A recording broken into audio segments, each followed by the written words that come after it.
Chapter 33. Why don't I take a look at those cuts? Adam is standing in front of James' door, his hands tucked into his pockets. He's wearing a dark red t-shirt that hugs his torso. His arms are expertly chiseled, professionally painted with tattoos I now know how to recognize. He catches me staring. I didn't really have a choice, he says, now examining the consecutive black bands of ink etched into his forearms. We had to survive. It was the only job I could get. I meet him across the room, touch the designs on his skin, nod. I understand. He almost laughs, nearly smiles, shakes his head just a millimeter. What? I jerk my hand away. Nothing. He grins, slips his arms around my waist. It just keeps hitting me. You're really here, in my house. Heat rushes up my neck and I fall off a ladder, holding a paintbrush dipped in red. Compliments are not things I know how to process. I bite my lip. Where'd you get your tattoo from? These? He looks at his arms again. No. I reach for his shirt, tugging it up so unsuccessfully he nearly loses his balance. He stumbles back against the wall.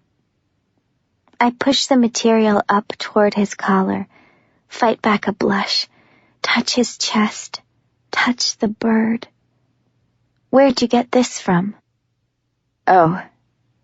He's looking at me, but I'm suddenly distracted by the beauty of his body and the cargo pants set a little too low on his hips. I realize he must have taken his belt off.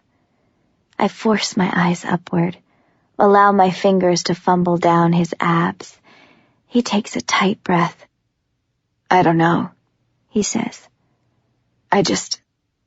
I kept dreaming about this white bird. Birds used to fly, you know.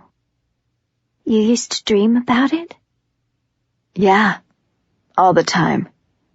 He smiles a little, exhales a little, remembering. It was nice. It felt good, hopeful. I wanted to hold on to that memory because I wasn't sure it would last, so I made it permanent.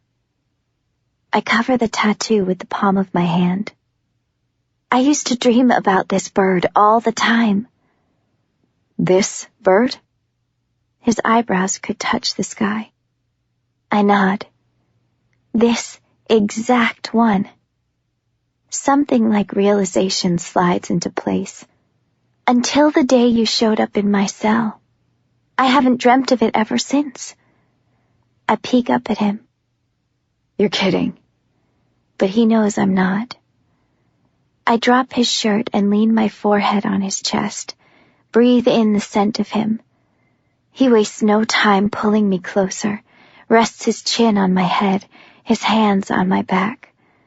And we stand like that until I'm too old to remember a world without his warmth. Adam cleans my cuts in a bathroom set a little off to the side of the space. It's a miniature room with a toilet, a sink, a small mirror, and a tiny shower. I love all of it. By the time I get out of the bathroom, finally changed and washed up for bed, Adam is waiting for me in the dark. There are blankets and pillows laid out on the floor, and it looks like heaven. I'm so exhausted I could sleep through a few centuries. I slip in beside him and he scoops me into his arms. The temperature is significantly lower in this place and Adam is the perfect furnace. I bury my face in his chest and he pulls me tight.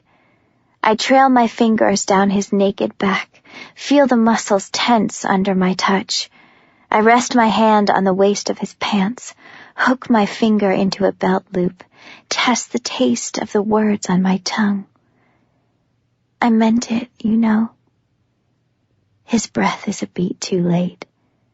His heart just a beat too fast. Meant what? Though he knows exactly what I mean. I feel so shy so suddenly, so blind, so unnecessarily bold. I know nothing about what I'm venturing into. All I know is I don't want anyone's hands on me but his. Forever.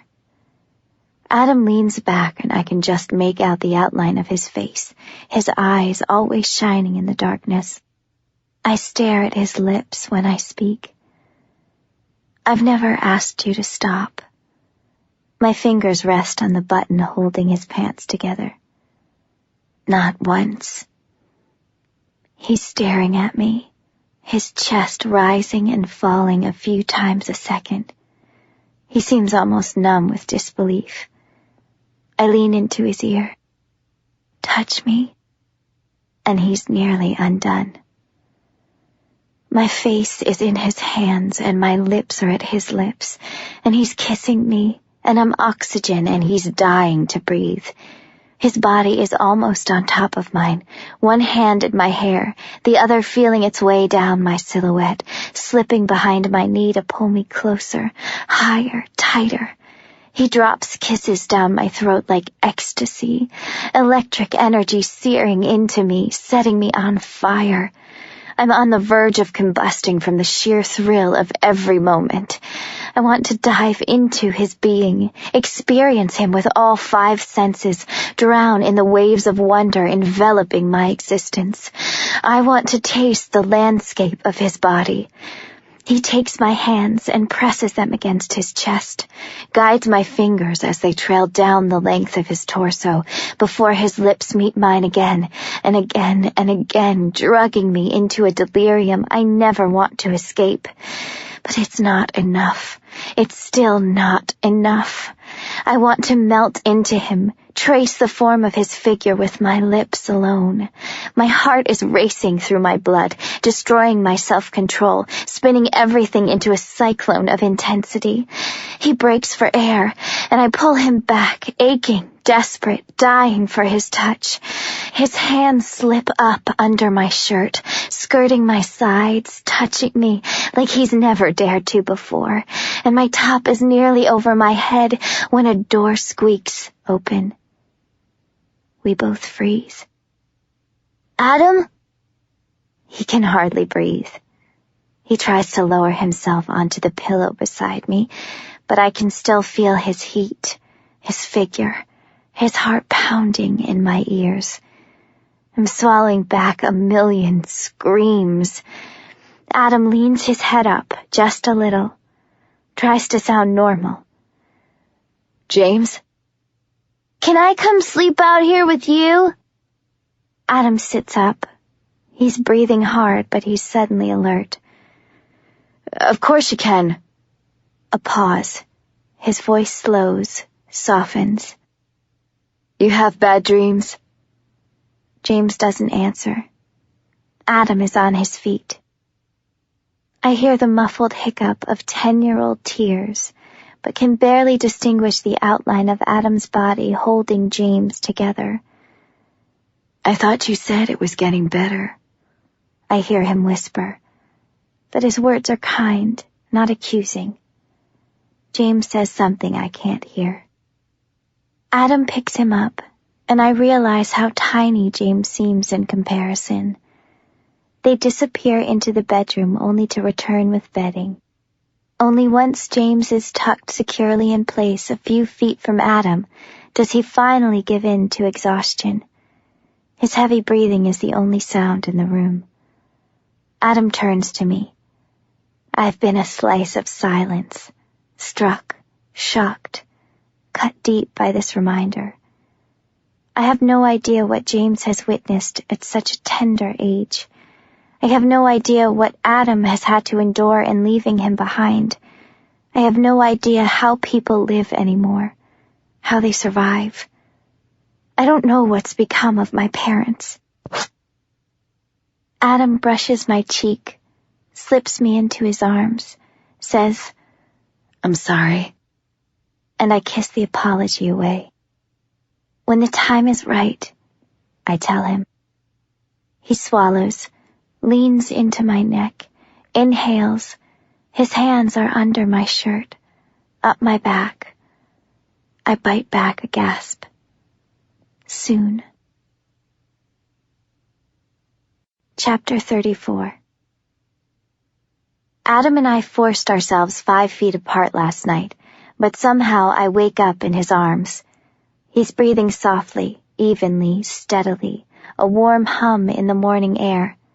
I blink, peering into the daylight, only to be met by a set of big blue eyes on a 10-year-old's face. "How come you can touch him?"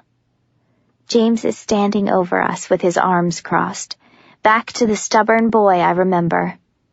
There's no trace of fear, no hint of tears threatening to spill down his face. It's like last night never happened. "Well?" His impatience startles me. I jump away from Adam's uncovered upper half so quickly it jolts him awake. A little. He reaches for me. "Juliette?" "You're touching a girl!" Adam sits up so quickly he tangles in the sheets and falls back on his elbows. "Jesus, James." "You were sleeping next to a girl!" Adam opens and closes his mouth several times. He glances at me, glances at his brother, shuts his eyes and finally sighs, runs a hand through his morning hair. "I don't know what you want me to say." "I thought you said she couldn't touch anyone."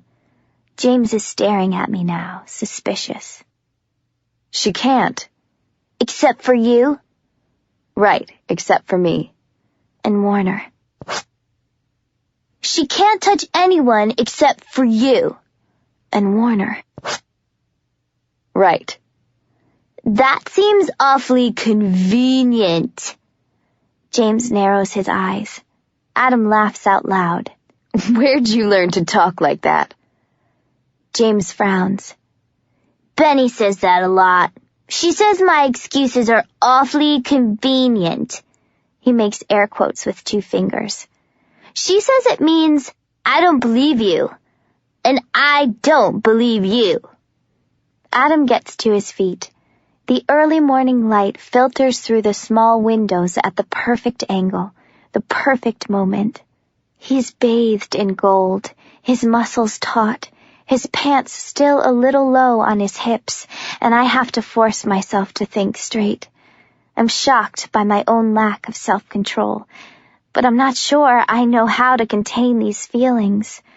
Adam makes me hungry for things I never knew I could have. I watch as he drapes an arm over his brother's shoulders before squatting down to meet his gaze. "Can I talk to you about something?" he says. "Privately?" "Just me and you?"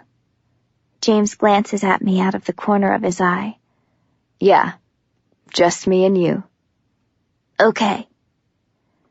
I watch the 2 of them disappear into James' room, and I wonder what Adam is going to tell him.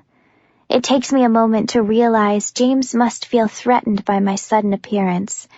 He finally sees his brother after nearly 6 months, only to have him come home with a strange girl with crazy magical powers. I nearly laugh at the idea. If only it were magic that made me this way. I don't want James to think I'm taking Adam away from him. I slip back under the covers and wait. The morning is cool and brisk, and my thoughts begin to wander to Warner. I need to remember that we're not safe. Not yet. Maybe not ever. I need to remember never to get too comfortable. I sit up, pull my knees to my chest, and wrap my arms around my ankles. I wonder if Adam has a plan. James' door squeaks open. The 2 brothers step out, the younger before the older. James looks a little pink, and he can hardly meet my eyes. He looks embarrassed, and I wonder if Adam punished him. My heart fails for a moment. Adam claps James on the shoulder, squeezes. "You okay?" "I know what a girlfriend is." "I never said you didn't."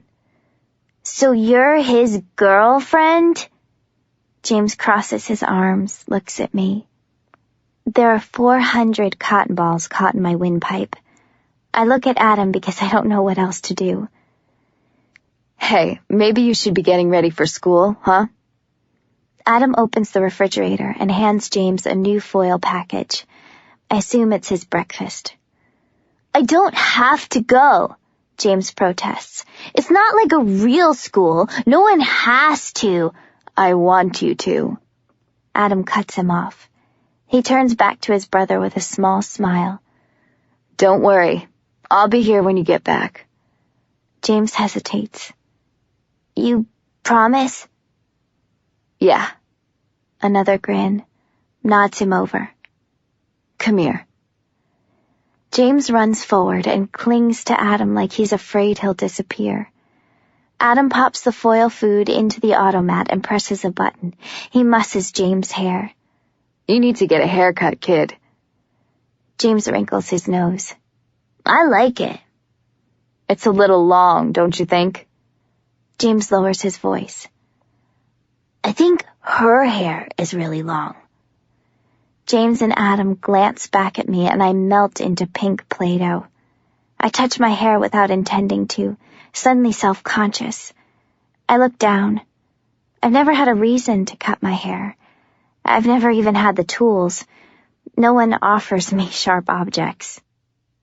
I chance a peek and see Adam is still staring at me. James is staring at the automat. I like her hair, Adam says, and I'm not sure who he's talking to. I watch the two of them as Adam helps his brother get ready for school. James is so full of life, so full of energy, so excited to have his brother around. It makes me wonder what it must be like for a 10-year-old to live on his own, what it must be like for all the kids who live on this street. I'm itching to get up and change, but I'm not sure what I should do. I don't want to take up the bathroom in case James needs it, or if Adam needs it. I don't want to take up any more space than I already have. It feels so private, so personal, this relationship between Adam and James. It's the kind of bond I've never had, will never have. But being around so much love has managed to thaw my frozen parts into something human. I feel human. Like maybe I could be a part of this world. Like maybe I don't have to be a monster. Maybe I'm not a monster. Maybe things can change.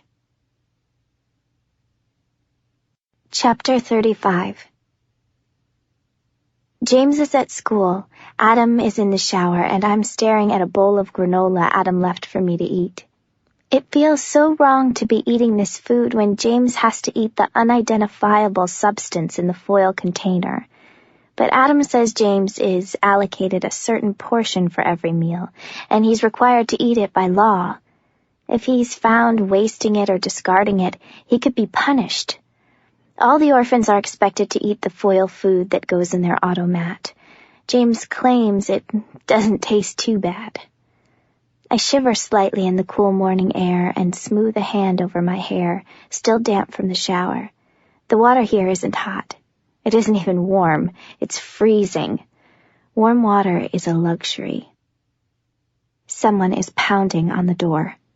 I'm up, spinning, scanning, scared. They found us is the only thing I can think of. My stomach is a flimsy crepe, my heart a raging woodpecker, my blood a river of anxiety. Adam is in the shower, James is at school. I'm absolutely defenseless. I rummage through Adam's duffel bag until I find what I'm looking for. 2 guns, 1 for each hand. 2 hands, just in case the guns fail. I'm finally wearing the kind of clothes that would be comfortable to fight in. I take a deep breath and beg my hands not to shake. The pounding gets harder. I point the guns at the door. Juliette? I spin back to see Adam staring at me. The guns, the door. His hair is wet. His eyes are wide. He nods toward the extra gun in my hand and I toss it to him without a word. If it were Warner, he wouldn't be knocking, he says, though he doesn't lower his weapon. I know he's right. Warner would have shot down the door, used explosives, killed 100 people to get to me. He certainly wouldn't wait for me to open the door. Something calms inside of me, but I won't allow myself to get comfortable. Who do you think? It might be Benny. She usually checks up on James. But wouldn't she know he'd be at school right now? No one else knows where I live." The pounding is getting weaker, slower. There's a low, guttural sound of agony. Adam and I lock eyes. One more fist flailing into the door, a slump, another moan, the thud of a body against the door. I flinch. Adam rakes a hand through his hair. "Adam!" Someone cries, coughs. "Please, man, if you're in there." I freeze. The voice sounds familiar. Adam's spine straightens in an instant. His lips are parted, his eyes astonished. He punches in the passcode and turns the latch, points his gun toward the door as he eases it open. "Kenji?" A short wheeze, a muffled groan. "Oh shit, man. What took you so long? What the hell are you doing here?" Click. I can hardly see through the small slit of the door, but it's clear Adam isn't happy to have company.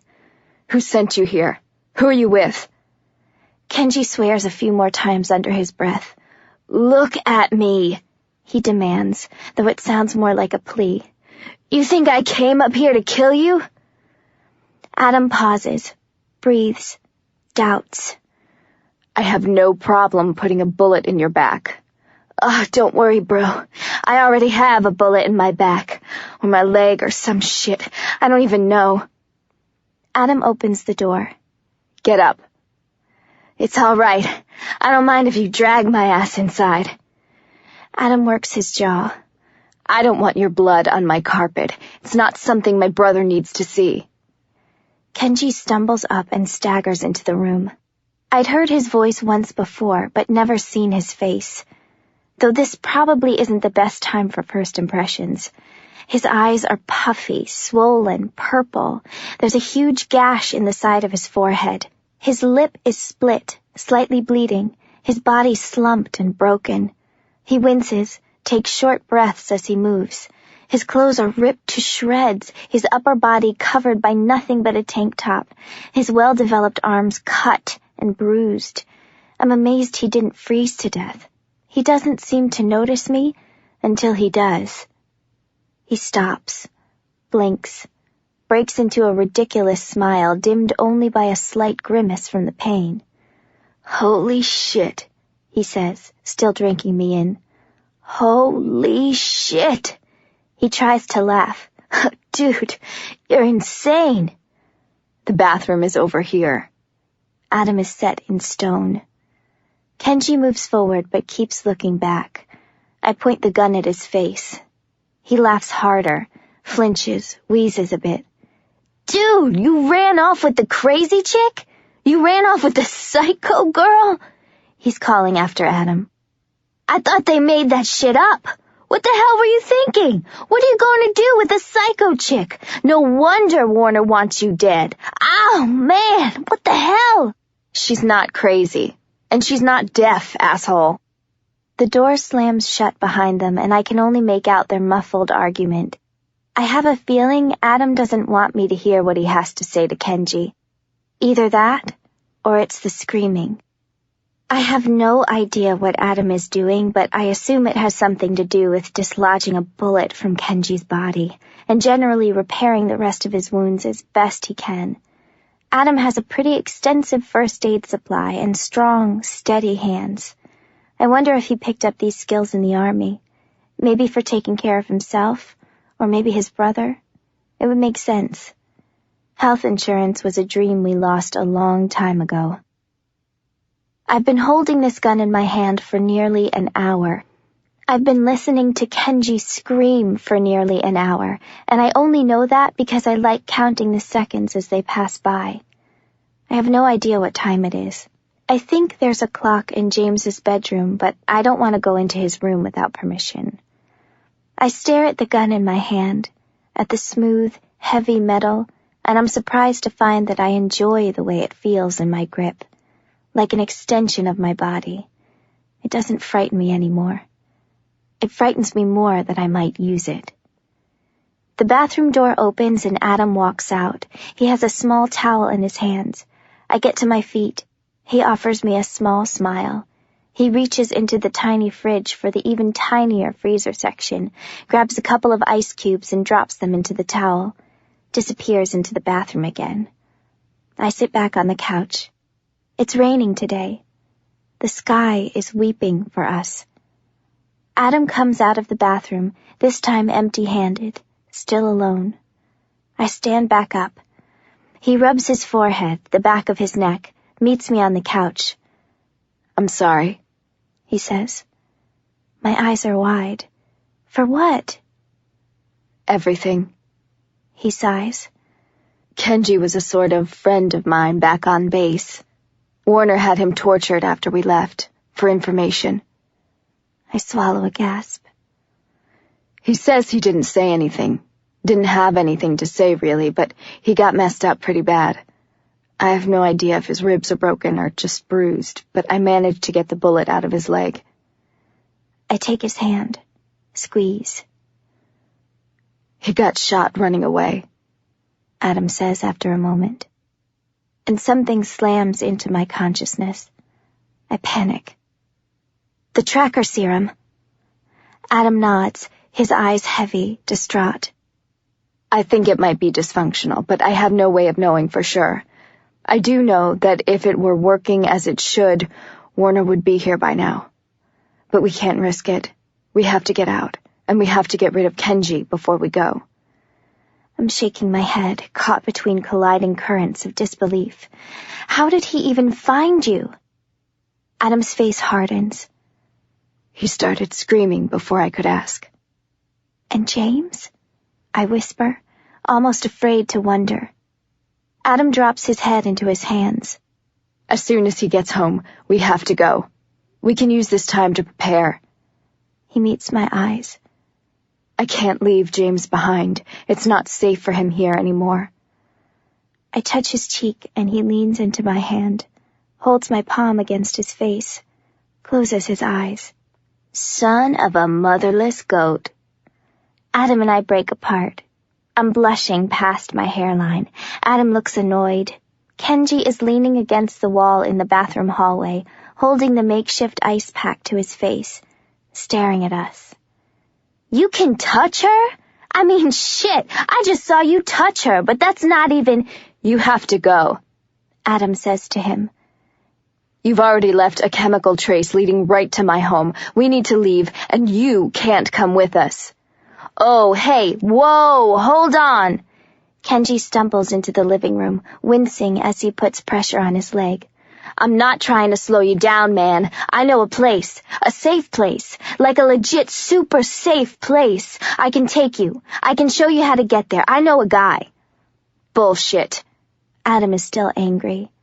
"How did you even find me? How did you manage to show up at my door, Kenji? I don't trust you." "I don't know, man. I swear I don't remember what happened. I don't know where I was running after a certain point. I was just jumping fences. I found a huge field with an old shed, slept in there for a while. I think I blacked out at one point, either from the pain or from the cold. It is cold as hell out here. And the next thing I know, some dude is carrying me. Drops me off at your door, tells me to shut up about Adam because Adam lives right here." He grins, tries to wink. "I guess I was dreaming about you in my sleep." "Wait, what?" Adam leans forward. "What do you mean some guy was carrying you? What guy? What was his name? How did he know my name?" "I don't know. He didn't tell me, and it's not like I had the presence of mind to ask. But dude was huge. I mean, he had to be if he was going to lug my ass around." "You can't honestly expect me to believe you." "You have no choice." Kenji shrugs. "Of course I have a choice." Adam is on his feet. "I have no reason to trust you, no reason to believe a word that's coming out of your mouth." "Then why am I here with a bullet in my leg? Why hasn't Warner found you yet? Why am I unarmed? This could be part of your plan. And you helped me anyway." Kenji dares to raise his voice. "Why didn't you just let me die? Why didn't you shoot me dead? Why did you help me?" Adam falters. "I don't know." "You do know. You know I'm not here to mess you up. I took a goddamn beating for you. You weren't protecting any information of mine. Well, shit, man. What the hell do you want me to say? They were going to kill my ass. I had to run. It wasn't my fault some dude dropped me off at your door. This isn't just about me, don't you understand? I've worked so hard to find a safe place for my brother, and in one morning you ruined years of planning. What the hell am I supposed to do now? I have to run until I can find a way to keep him safe. He's too young to have to deal with this. We're all too young to have to deal with this shit. Kenji is breathing hard. Don't fool yourself, bro. No one should have to see what we've seen. No one should have to wake up in the morning and find dead bodies in their living room, but shit happens. We deal with it, and we find a way to survive. You're not the only one with problems. Adam sinks into the sofa. 80 pounds of worry weigh down his shoulders. He leans forward with his head in his hands. Kenji stares at me. I stare back. He grins and hobbles forward. You know, you're pretty sexy for a psycho chick. Click. Kenji is backing up with his hands in the air. Adam is pressing a gun to his forehead. Show some respect or I will burn it into your skull. I was kidding. Like hell you were. Damn, Adam, calm the hell down. Where's the super safe place you can take us? I'm up, gun still gripped in my hand. I move into position next to Adam. Or are you making that up? Kenji lights up. No, that's real. Very real.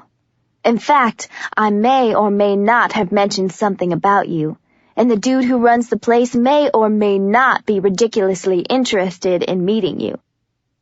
You think I'm some kind of freak you can show off to your friends? Locked, loaded. Kenji clears his throat. Not a freak, just interesting. I point my gun at his nose. I'm so interesting I can kill you with my bare hands. A barely perceptible flash of fear flickers in his eyes. He swallows a few gallons of humility, tries to smile. You sure you're not crazy? No, I cock my head. I'm not sure. Kenji grins, looks me up and down. Well, damn. But you make crazy sound so good. I'm about 5 inches from breaking your face, Adam warns him, his voice like steel, his body stiff with anger, his eyes narrowed, unflinching. There's no hint of humor in his expression. I don't need another reason. What? Kenji laughs, undeterred. I haven't been this close to a chick in way too long, bro, and crazy or not, I'm not interested. Kenji turns to face me. Well, I'm not sure I blame you. I look like hell right now, but I clean up okay. He attempts a grin. Give me a couple days, you might change your mind. Adam elbows him in the face and doesn't apologize. Chapter 36. Kenji is swearing, bleeding, running out of expletives and tripping his way toward the bathroom, holding his nose together. Adam pulls me into James's bedroom. Tell me something, he says. He stares up at the ceiling, takes a hard breath. Tell me anything. I try to focus his eyes, grasp his hands, gentle, gentle, gentle. I wait until he's looking at me. Nothing is going to happen to James. We'll keep him safe, I promise. His eyes are full of pain like I've never seen them before. He parts his lips, presses them together, changes his mind 1,000,000 times until his words tumble through the air between us. He doesn't even know about our dad. It's the first time he's acknowledged the issue. It's the first time he's acknowledged that I know anything about it. I never wanted him to know. I made up stories for him. I wanted him to have a chance to be normal. His lips are spelling secrets, and my ears are spilling ink, staining my skin with his stories. I don't want anyone to touch him. I don't want to screw him up. I can't. God, I can't let it happen. He says to me, hushed, quiet. I've searched the world for all the right words, and my mouth is full of nothing. It's never enough, he whispers. I can never do enough. He still wakes up screaming. He still cries himself to sleep.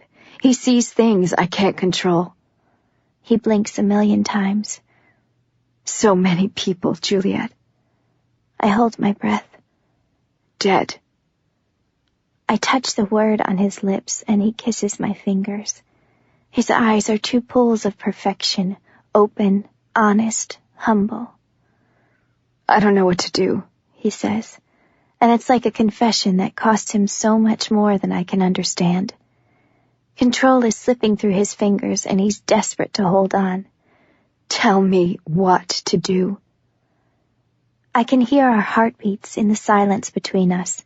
I study the shape of his lips, the strong lines of his face, the eyelashes any girl would kill for, the deep, dark blue of the eyes I've learned to swim in.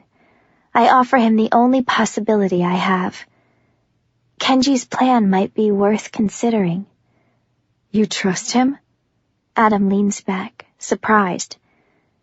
I don't think he's lying about knowing a place we can go.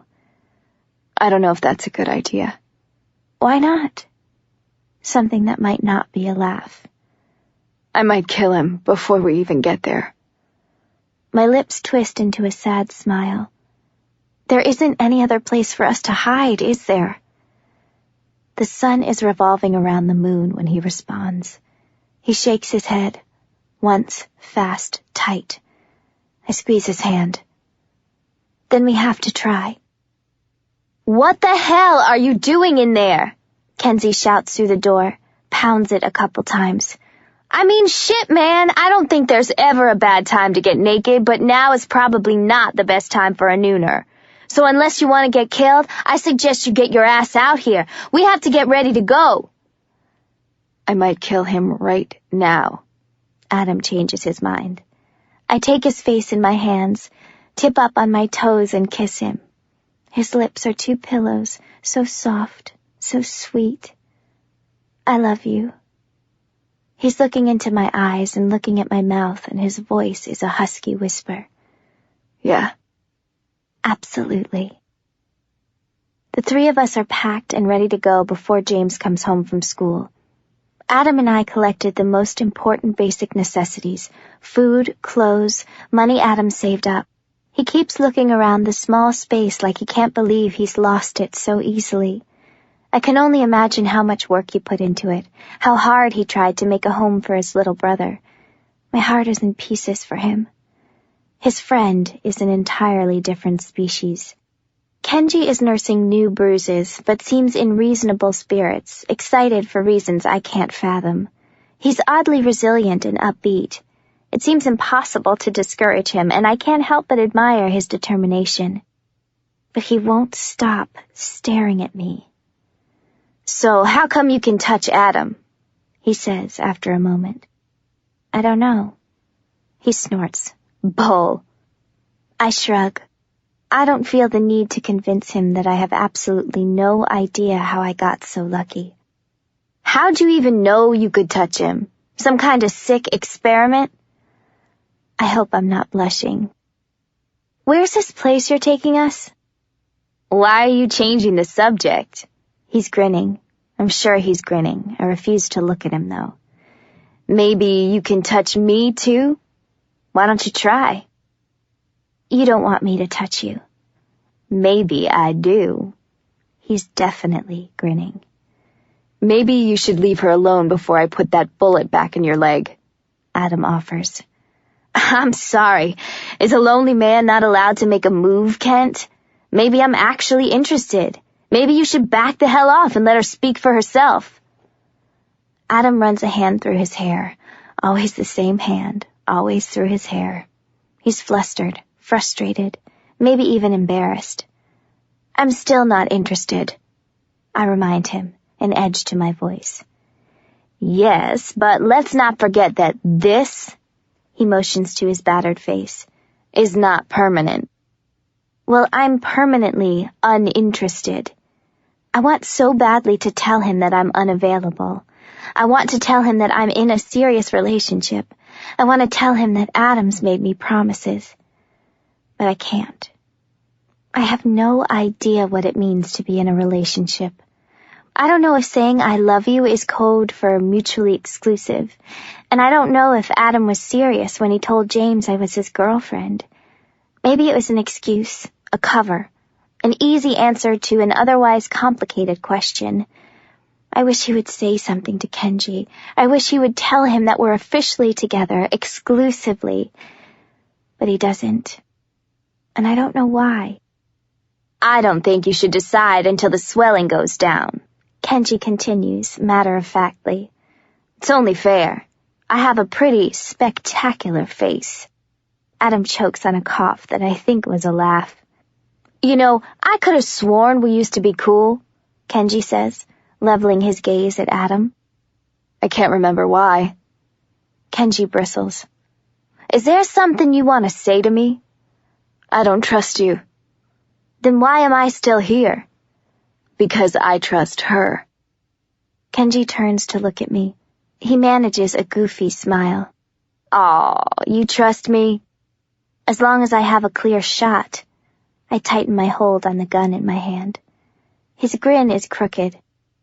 I don't know why, but I kinda like it when you threaten me. That's because you're an idiot.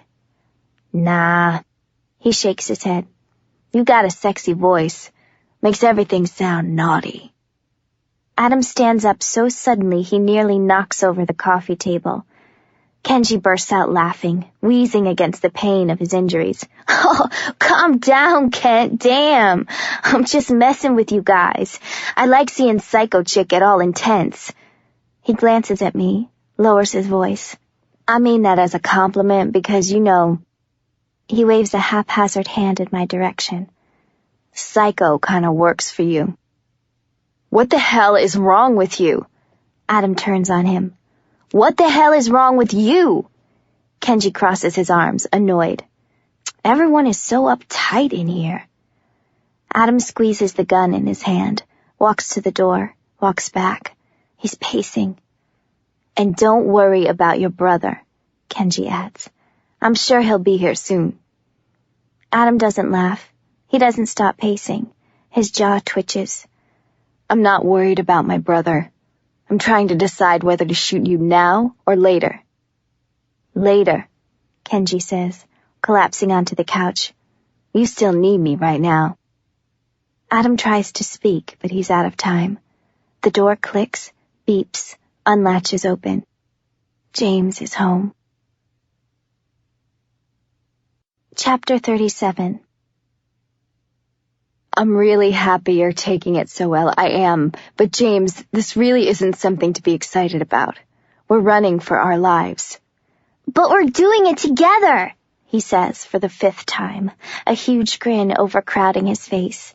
He took a liking to Kenji almost too quickly, and now the pair of them are conspiring to turn our predicament into some kind of elaborate mission. And I can help! No, it's not. Of course you can. Adam and Kenji speak at the same time. Kenji recovers first. Why can't he help? 10 years old is old enough to help. That's not your call, Adam says, careful to control his voice. I know he's staying calm for his brother's sake. And it's none of your business. I finally get to come with you, James says, undeterred. And I want to help. James took the news in stride. He didn't even flinch when Adam explained the real reason why he was home and why we were together. I thought seeing Kenji's bruised and battered face would scare him, unnerve him, instill a sense of fear in his heart, but James was eerily unmoved. It occurred to me that he must have seen much worse. Adam takes a few deep breaths before turning to Kenji. How far? By foot? Kenji looks uncertain for the first time. At least a few hours. If we don't do anything stupid, we should be there by nightfall. And if we take a car? Kenji blinks. His surprise dissolves into an enormous grin. Well, shit, Ken. Why didn't you say so sooner? Watch your mouth around my brother. James rolls his eyes.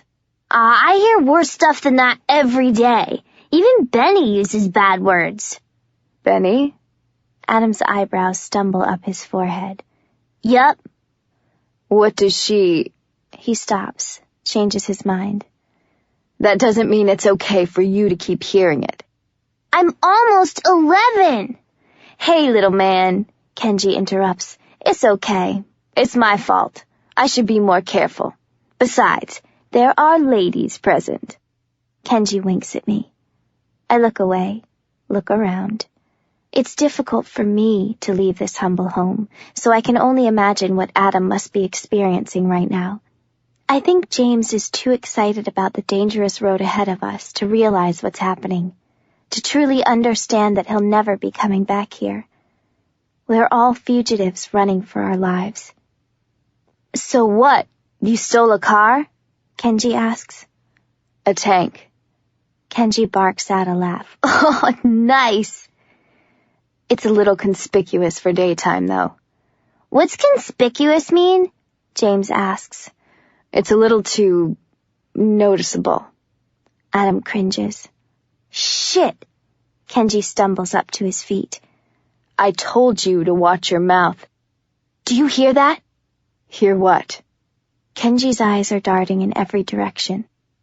Is there another way out of here? Adam is up. James? James runs to his brother's side. Adam checks his gun. I'm slinging bags over my back. Adam is doing the same, his attention diverted by the front door.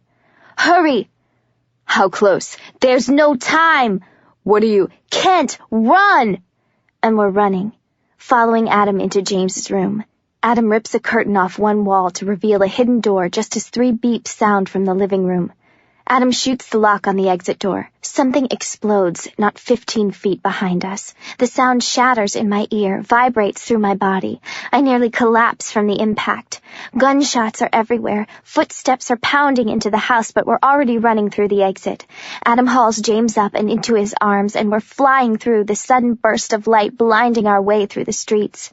The rain has stopped. The roads are slick and muddy. There are children everywhere, bright colors of small bodies suddenly screaming at our approach. There's no point being inconspicuous anymore. They've already found us. Kenji is lagging behind, stumbling his way through the last of his adrenaline rush. We turn into a narrow alleyway and he slumps against the wall. I'm sorry, he pants. I can't. You can leave me. We can't leave you, Adam shouts, looking everywhere, drinking in our surroundings. Ah, that's sweet, bro, but it's okay. We need you to show us where to go. Well, shit. You said you would help us. I thought you said you had a tank. If you hadn't noticed, there's been an unexpected change of plans. I can't keep up, Kent. I can barely walk. You have to try. There are rebels on the loose. They are armed and ready to fire. Curfew is now in effect. Everyone return to their homes immediately. There are rebels on the loose. They are armed and ready to fire. The loudspeakers sound around the streets, drawing attention to our bodies huddled together in the narrow alley. A few people see us and scream. Boots are getting louder. Gunshots are getting wilder. I take a moment to analyze the surrounding buildings and realize we're not in a settled compound. The street James lives on is an unregulated turf, a series of abandoned office buildings crammed together, leftovers from our old lives. I don't understand why he's not living in a compound like the rest of the population. I don't have time to figure out why I only see 2 age groups represented, why the elderly and the orphaned are the only residents, why they've been dumped on illegal land with soldiers who are not supposed to be here. I'm afraid to consider the answers to my own questions, and in a panicked moment I fear for James's life. I spin around as we run, glimpsing his small body bundled in Adam's arms. His eyes are squeezed shut so tight I'm sure it hurts. Adam swears under his breath. He kicks down the first door we can find of a deserted building and yells for us to follow him inside. I need you to stay here, he says to Kenji. And I'm out of my mind, but I need to leave James with you. I need you to watch out for him. They're looking for Juliette, and they're looking for me. They won't even expect to find you two. What are you going to do? Kenji asks. I need to steal a car. Then I'll come back for you. James doesn't even protest as Adam puts him down. His little lips are white, his eyes wide, his hands trembling. "I'll come back for you, James," Adam says again. "I promise." James nods over and over and over again. Adam kisses his head, once, hard, fast, drops our duffel bags on the floor, turns to Kenji. "If you let anything happen to him, I will kill you." Kenji doesn't laugh. He doesn't scowl. He takes a deep breath. "I'll take care of him." "Juliette?" He takes my hand, and we disappear into the streets. Chapter 38. The roads are packed with pedestrians trying to escape. Adam and I hide our guns in the waistbands of our pants, but our wild eyes and jerky movement seem to give us away. Everyone stays away from us, darting in opposite directions, some squeaking, shouting, crying, dropping the things in their hands. But for all the people, I don't see a single car in sight. They must be hard to come by, especially in this area. Adam pushes me to the ground just as a bullet flies past my head. He shoots down another door and we run through the ruins toward another exit, trapped in the maze of what used to be a clothing store. Gunshots and footsteps are close behind. There must be at least 100 soldiers following us through these streets, clustered in different groups, dispersed in different areas of the city, ready to capture and kill. But I know they won't kill me. It's Adam I'm worried about. I try to stay as close as possible to his body because I'm certain Warner has given them orders to bring me back alive. My efforts, however, are weak at best. Adam has enough height and muscle to dwarf me. Anyone with an excellent shot would be able to target him. They could shoot him right in the head, right in front of me. He turns to fire 2 shots. One falls short. Another elicits a strangled cry.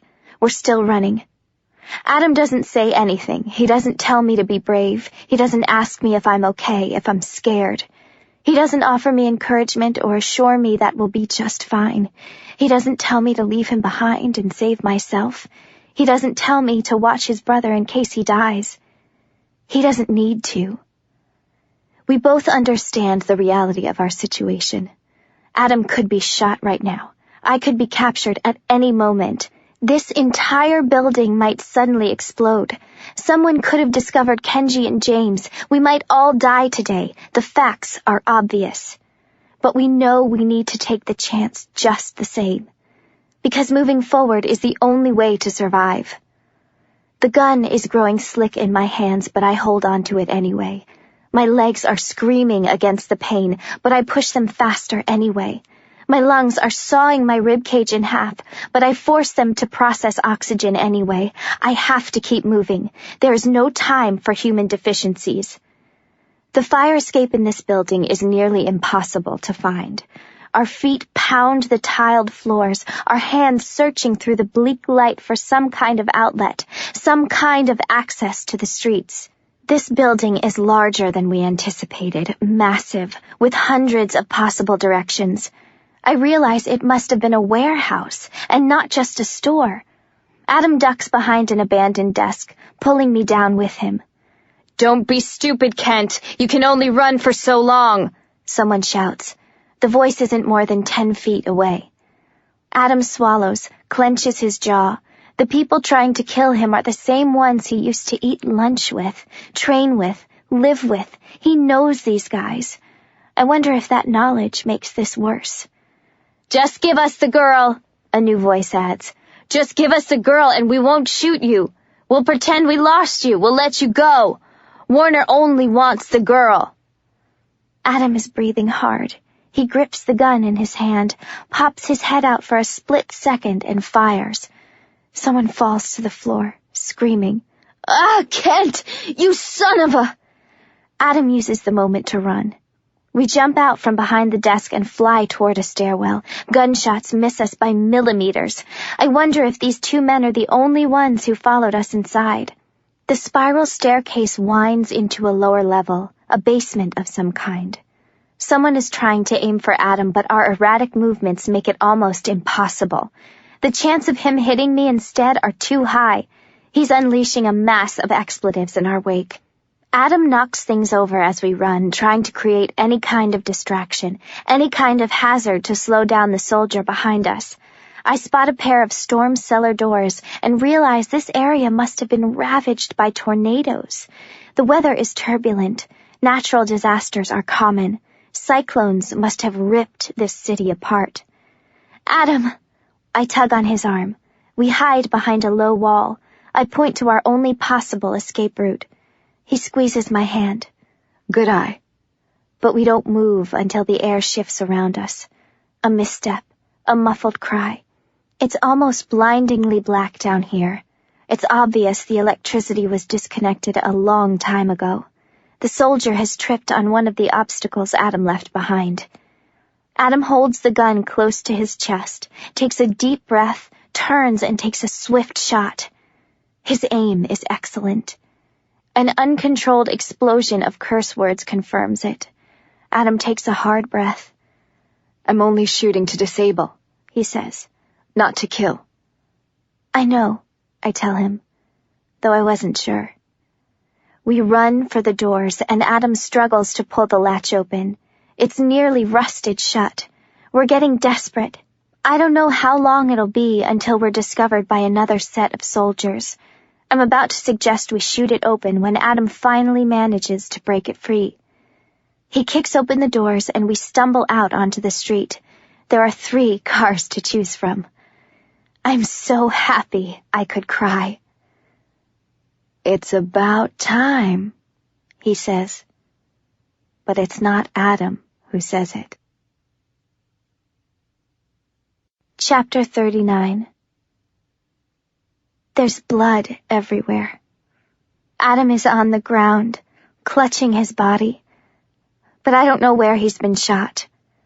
There are soldiers swarming around him, and I'm clawing at the arms holding me back, kicking the air, crying out into the emptiness. Someone is dragging me away, and I can't see what they've done to Adam. Pain is seizing my limbs, cramping my joints, breaking every single bone in my body. I want to shriek through the sky. I want to fall to my knees and sob into the earth. I don't understand why the agony isn't finding escape in my screams, why my mouth is covered with someone else's hands. If I let you go, you have to promise not to scream, he says to me. He's touching my face with his bare hands, and I don't know where I dropped my gun. Warner drags me into a still-functioning building and kicks open a door. Hits a switch.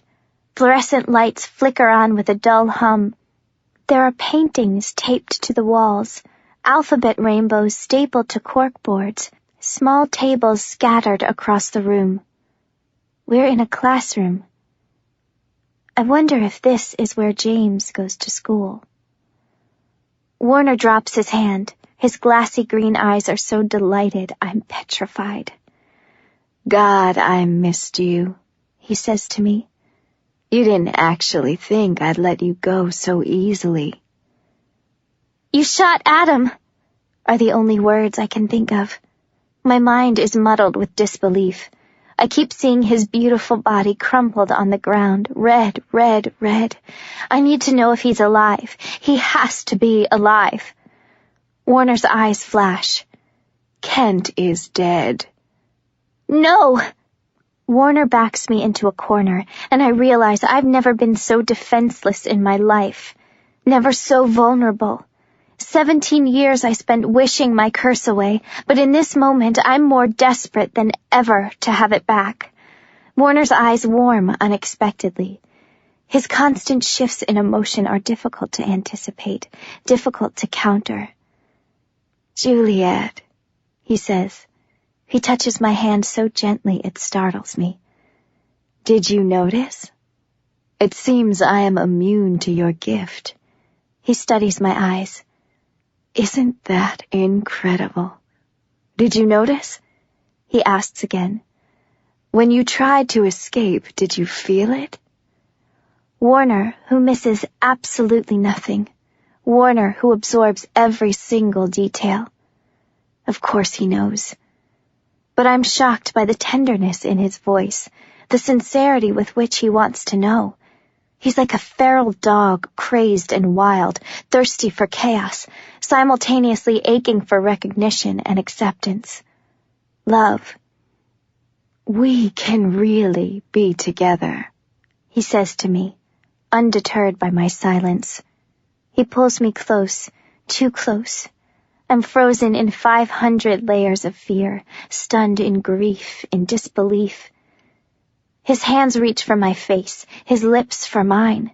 My brain is on fire, ready to explode from the impossibility of this moment. I feel like I'm watching it happen, detached from my own body, incapable of intervening. More than anything else, I'm shocked by his gentle hands, his earnest eyes. "I want you to choose me," he says. "I want you to choose to be with me. I want you to want this." "You're insane," I choke. "You're psychotic." "You're only afraid of what you're capable of." His voice is soft, easy, slow, deceptively persuasive. I'd never realized before just how attractive his voice is. "Admit it," he says. "We're perfect for each other. You want the power. You love the feel of a weapon in your hand. You're attracted to me." I try to swing my fist, but he catches my arms, pins them to my sides, presses me up against the wall. He's so much stronger than he looks. "Don't lie to yourself, Juliette. You're going to come back with me whether you like it or not. But you can choose to want it. You can choose to enjoy it." "I will never," I breathe, broken. "You're sick. You're a sick, twisted monster." "That's not the right answer," he says, and seems genuinely disappointed. "It's the only answer you'll ever get from me." His lips come too close. "But I love you." "No, you don't." His eyes close. He leans his forehead against mine. "You have no idea what you do to me." "I hate you." He shakes his head very slowly, dips down. His nose brushes the nape of my neck, and I stifle a horrified shiver that he misunderstands. His lips touch my skin, and I actually whimper. "God, I'd love to just take a bite out of you." I notice the gleam of silver in his inside jacket pocket. I feel a thrill of hope, a thrill of horror, brace myself for what I need to do, spend a moment mourning the loss of my dignity. And I relax. He feels the tension seep out of my limbs and responds in turn. He smiles, loosens his clamp on my shoulders, slips his arms around my waist. I swallow the vomit threatening to give me away. His military jacket has 1,000,000 buttons, and I wonder how many I'll have to undo before I can get my hands on the gun. His hands are exploring my body, slipping down my back to feel the form of my figure, and it's all I can do to keep from doing something reckless. I'm not skilled enough to overpower him, and I have no idea why he's able to touch me. I have no idea why I was able to crash through concrete yesterday. I have no idea where that energy came from. Today, he's got every advantage, and it's not time to give myself away. Not yet. I place my hands on his chest. He presses me into the curve of his body, tilts my chin up to meet his eyes. "I'll be good to you," he whispers. "I'll be so good to you, Juliette. I promise." I hope I'm not visibly shaking.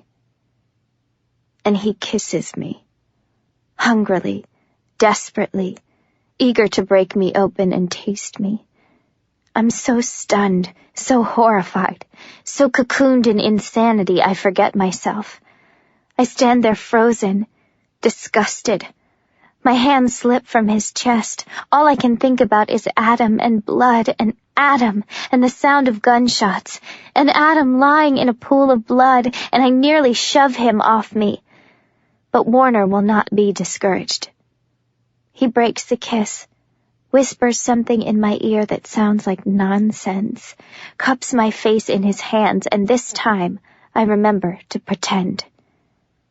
I pull him closer, grab a fistful of his jacket, and kiss him as hard as I can, my fingers already attempting to release the first of his buttons.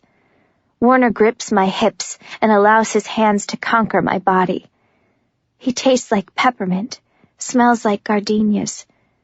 His arms are strong around me, his lips soft, almost sweet against my skin. There's an electric charge between us I hadn't anticipated. My head is spinning. His lips are on my neck, tasting me, devouring me, and I force myself to think straight. I force myself to understand the perversion of this situation. I don't know how to reconcile the confusion in my mind, my hesitant repulsion, my inexplicable chemical reaction to his lips. I need to get this over with, now. I reach for his buttons, and he's unnecessarily encouraged. Warner lifts me by the waist, hoists me up against the wall, his hands cupping my backside, forcing my legs to wrap around him. He doesn't realize he's given me the perfect angle to reach into his coat. His lips find my lips. His hands slip under my shirt and he's breathing hard, tightening his grip around me, and I practically rip open his jacket in desperation. I can't let this go on much longer. I have no idea how far Warner wants to push things, but I can't keep encouraging his insanity. I need him to lean forward, just an inch more. My hands wrap around the gun. I feel him freeze, pull back. I watch his face phase through frames of confusion, dread, anguish, horror, anger. He drops me to the floor just as my fingers pull the trigger for the very first time. The power and strength of the weapon is disarming. The sound so much louder than I anticipated. The reverberations are vibrating through my ears and every pulse in my body. It's a sweet sort of music, a small sort of victory. Because this time, the blood is not Adam's. Chapter 40. Warner is down. I am up and running away with his gun. I need to find Adam. I need to steal a car. I need to find James and Kenji. I need to learn how to drive. I need to drive us to safety. I need to do everything in exactly that order. Adam can't be dead. Adam is not dead. Adam will not be dead. My feet slap the pavement to a steady rhythm, my shirt and face splattered with blood, my hands still shaking slightly in the setting sun. A sharp breeze whips around me, jolting me out of the crazed reality I seem to be swimming in. I take a hard breath, squint up at the sky, and realize I don't have much time before I lose the light. The streets, at least, have long since been evacuated, but I have exactly zero idea where Warner's men might be. I wonder if Warner has the tracker serum as well. I wonder if they'd know if he were dead. I duck into dark corners, try to read the streets for clues, try to remember where Adam fell to the ground, but my memory is too weak, too distracted, my brain too broken to process these kinds of details. That horrible instant is one mess of insanity in my mind. I can't make any sense of it, and Adam could be anywhere by now. They could have done anything to him. I don't even know what I'm looking for. I might be wasting my time. I hear sudden movement and dart into a side street, my fingers tightening around the weapon slick in my grip. Now that I've actually fired a gun, I feel more confident with it in my hands, more aware of what to expect, how it functions. But I don't know if I should be happy or horrified that I'm so comfortable so quickly with something so lethal. Footsteps. I slide up against the wall, my arms and legs flat against the rough surface. I hope I'm buried in the shadows. I wonder if anyone's found Warner yet. I watch a soldier walk right past me. He has rifles slung across his chest, a smaller sort of automatic weapon in his hands. I glance down at the gun in my own hand and realize I have no idea how many different kinds there are. All I know is some are bigger than others. Some have to be reloaded constantly. Some, like the one I'm holding, do not. Maybe Adam can teach me the differences. Adam. I suck in my breath and move as stealthily as I can through the streets. I spot a particularly dark shadow on a stretch of the sidewalk ahead of me and make an effort to avoid it. But as I get closer, I realize it's not a shadow. It's a stain. Adam's blood. I squeeze my jaw shut until the pain scares away the screams. I take short, tiny, too quick breaths. I need to focus.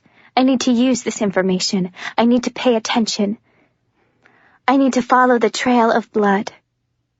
Whoever dragged Adam away still hasn't come back to clean the mess. There's a steady spattered drip that leads away from the main roads and into the poorly lit side streets. The light is so dim I have to bend down to search for the spots on the ground. I'm losing sight of where they lead. There are fewer here. I think they've disappeared entirely. I don't know if the dark spots I'm finding are blood or old gum pounded into the pavement or drops of life from another person's flesh. Adam's path has disappeared. I back up several steps and retrace the line. I have to do this 3 times before I realize they must have taken him inside. There's an old steel structure with an older rusted door that looks like it's never been opened. It looks like it hasn't been used in years. I don't see any other options. I wiggle the handle. It's locked. I shift my entire weight into breaking it open, slamming it open, but I've only managed to bruise my body.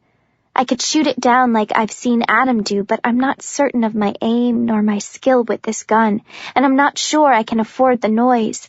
I can't make my presence known. There has to be another way into this building.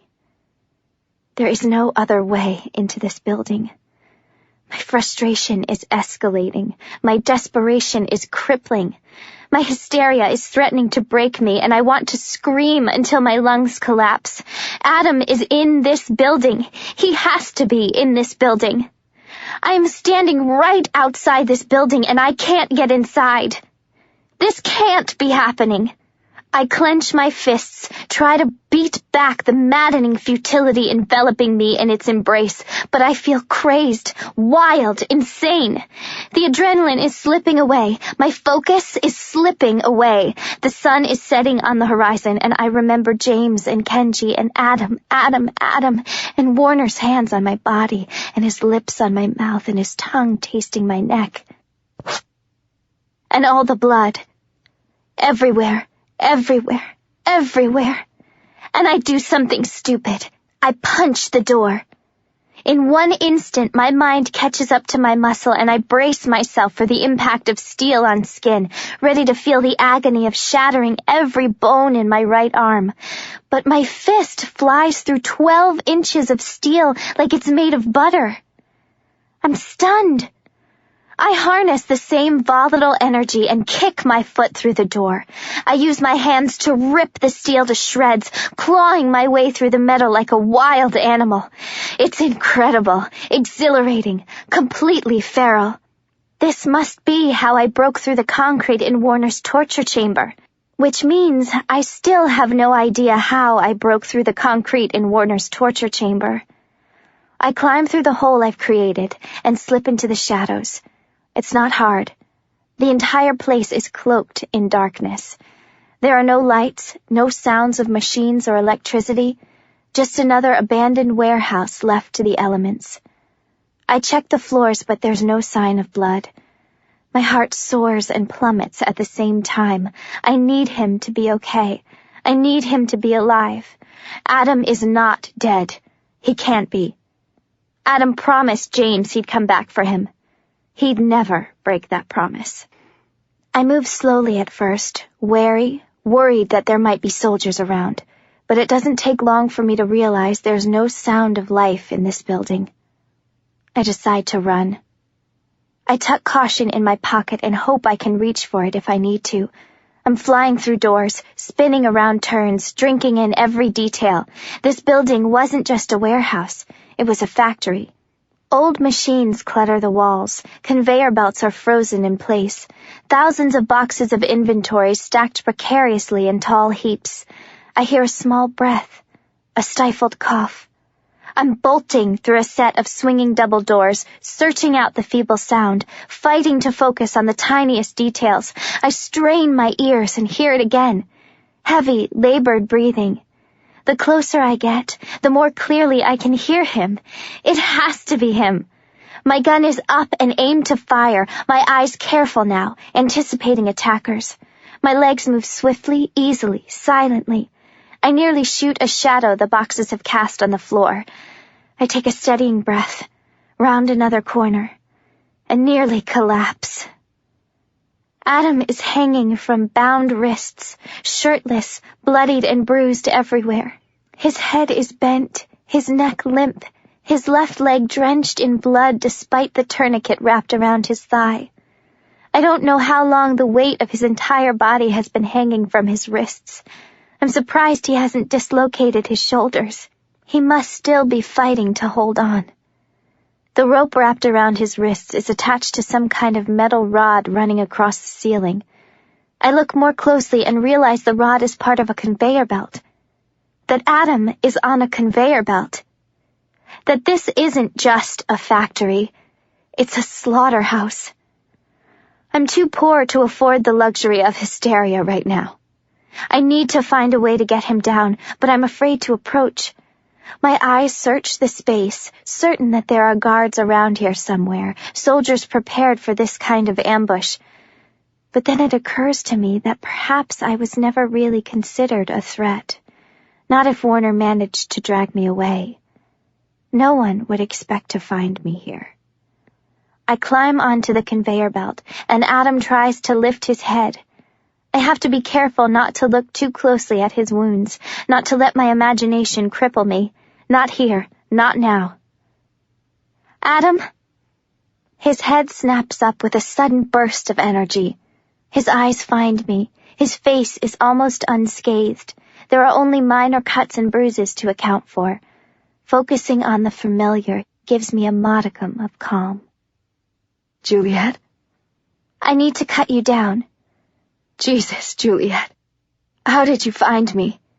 He coughs, wheezes, takes a tight breath. Later. I reach up to touch his face. I'll tell you everything later. First, I need to find a knife. My pants. What? He swallows. In my pants. I reach for his pocket and he shakes his head. I look up. Where? There's an inside pocket in my pants. I practically rip his clothes off. There's a small pocket sewn into the lining of his cargo pants. I slip my hand inside and retrieve a compact pocket knife, a butterfly knife. I've seen these before. They're illegal. I start stacking boxes on the conveyor belt, climb my way up, and hope to God I know what I'm doing. The knife is extremely sharp, and it works quickly to undo the bindings. I realize a little belatedly that the rope holding him together is the same cord we used to escape. Adam is cut free. I'm climbing down, refolding the knife and tucking it into my pocket. I don't know how I'm going to get Adam out of here. His wrists are rubbed raw, bleeding. His body pounded into one piece of pain. His leg bloodied through with a bullet. He nearly falls over. I try to hold on as tenderly as possible, try to hold him close as best I can without hurting him. He doesn't say a word about the pain. Tries so hard to hide the fact that he's having trouble breathing. He's wincing against the torture of it all, but doesn't whisper a word of complaint. I can't believe you found me, is all he says. And I know I shouldn't. I know now isn't the time. I know it's impractical, but I kiss him anyway. You are not going to die, I tell him. We are going to get out of here. We are going to steal a car, we are going to find James and Kenji, and then we're going to get safe. He stares at me. Kiss me again, he says. And I do. It takes a lifetime to make it back to the door. Adam has been buried deep in the recesses of this building, and finding our way to the front is even more difficult than I expected. Adam is trying so hard, moving as fast as he can, but he still isn't fast at all. They said Warner wanted to kill me himself, he explains. That he shot me in the leg on purpose, just to disable me. It gave him a chance to drag you away and come back for me later. Apparently his plan was to torture me to death. He winces. He said he wanted to enjoy it, didn't want to rush through killing me. A hard laugh, a short cough. His hands on my body, his hands on my body, his hands on my body. So they just tied you up and abandoned you here? They said no one would ever find me. They said the building is made entirely of concrete and reinforced steel and no one can break in. Warner was supposed to come back for me when he was ready. He stops, looks at me. God, I'm so happy you're okay. I offer him a smile, try to keep my organs from falling out. Hope the holes in my head aren't showing. He pauses when we reach the door. The metal is a mangled mess. It looks like a wild animal attacked it and lost. How did you? I don't know, I admit. Try to shrug, be indifferent. I just punched it. You just punched it? And kicked it a little. He's smiling, and I want to sob into his arms. I have to focus on his face. I can't let my eyes digest the travesty of his body. Come on, I tell him. Let's go do something illegal. I leave Adam in the shadows and dart up to the edge of the main road, searching for abandoned vehicles. We have to travel up 3 different side streets until we finally find one. How are you holding up? I ask him, afraid to hear the answer. He presses his lips together, does something that looks like a nod. Okay. That's not good. Wait here. It's pitch black, not a single street lamp in sight. This is good. Also bad. It gives me an extra edge, but makes me extra vulnerable to attack. I have to be careful. I tiptoe up to the car. I'm fully prepared to smash the glass open, but check the handle first, just in case. The door is unlocked. The keys are in the ignition. There's a bag of groceries in the back seat. Someone must have panicked at the sound of the alarm and unexpected curfew. They must have dropped everything and run for cover. Unbelievable. This would be absolutely perfect if I had any idea how to drive. I run back for Adam and help him hobble into the passenger side. As soon as he sits down, I can tell just how much pain he's in. Bending his body in any way at all, putting pressure on his ribs, straining his muscles. It's okay, he tells me. He lies to me. I can't stand on my feet for much longer. I reach into the back and rummage through the grocery bags. There's real food inside, not just strange bouillon cubes designed to go into automats, but fruit and vegetables. Even Warner never gave us bananas. I hand the yellow fruit to Adam. Eat this. I don't think I can eat. He pauses, stares at the form in his hands. Is this what I think it is? I think so. We don't have time to process the impossibility. I peel it open for him, encourage him to take a small bite. I hope it's a good thing. I hear bananas have potassium. I hope he can keep it down. I try to focus on the machine under my feet. How long do you think we'll have until Warner finds us? Adam asks. I take a few bites of oxygen. I don't know. A pause. How did you get away from him?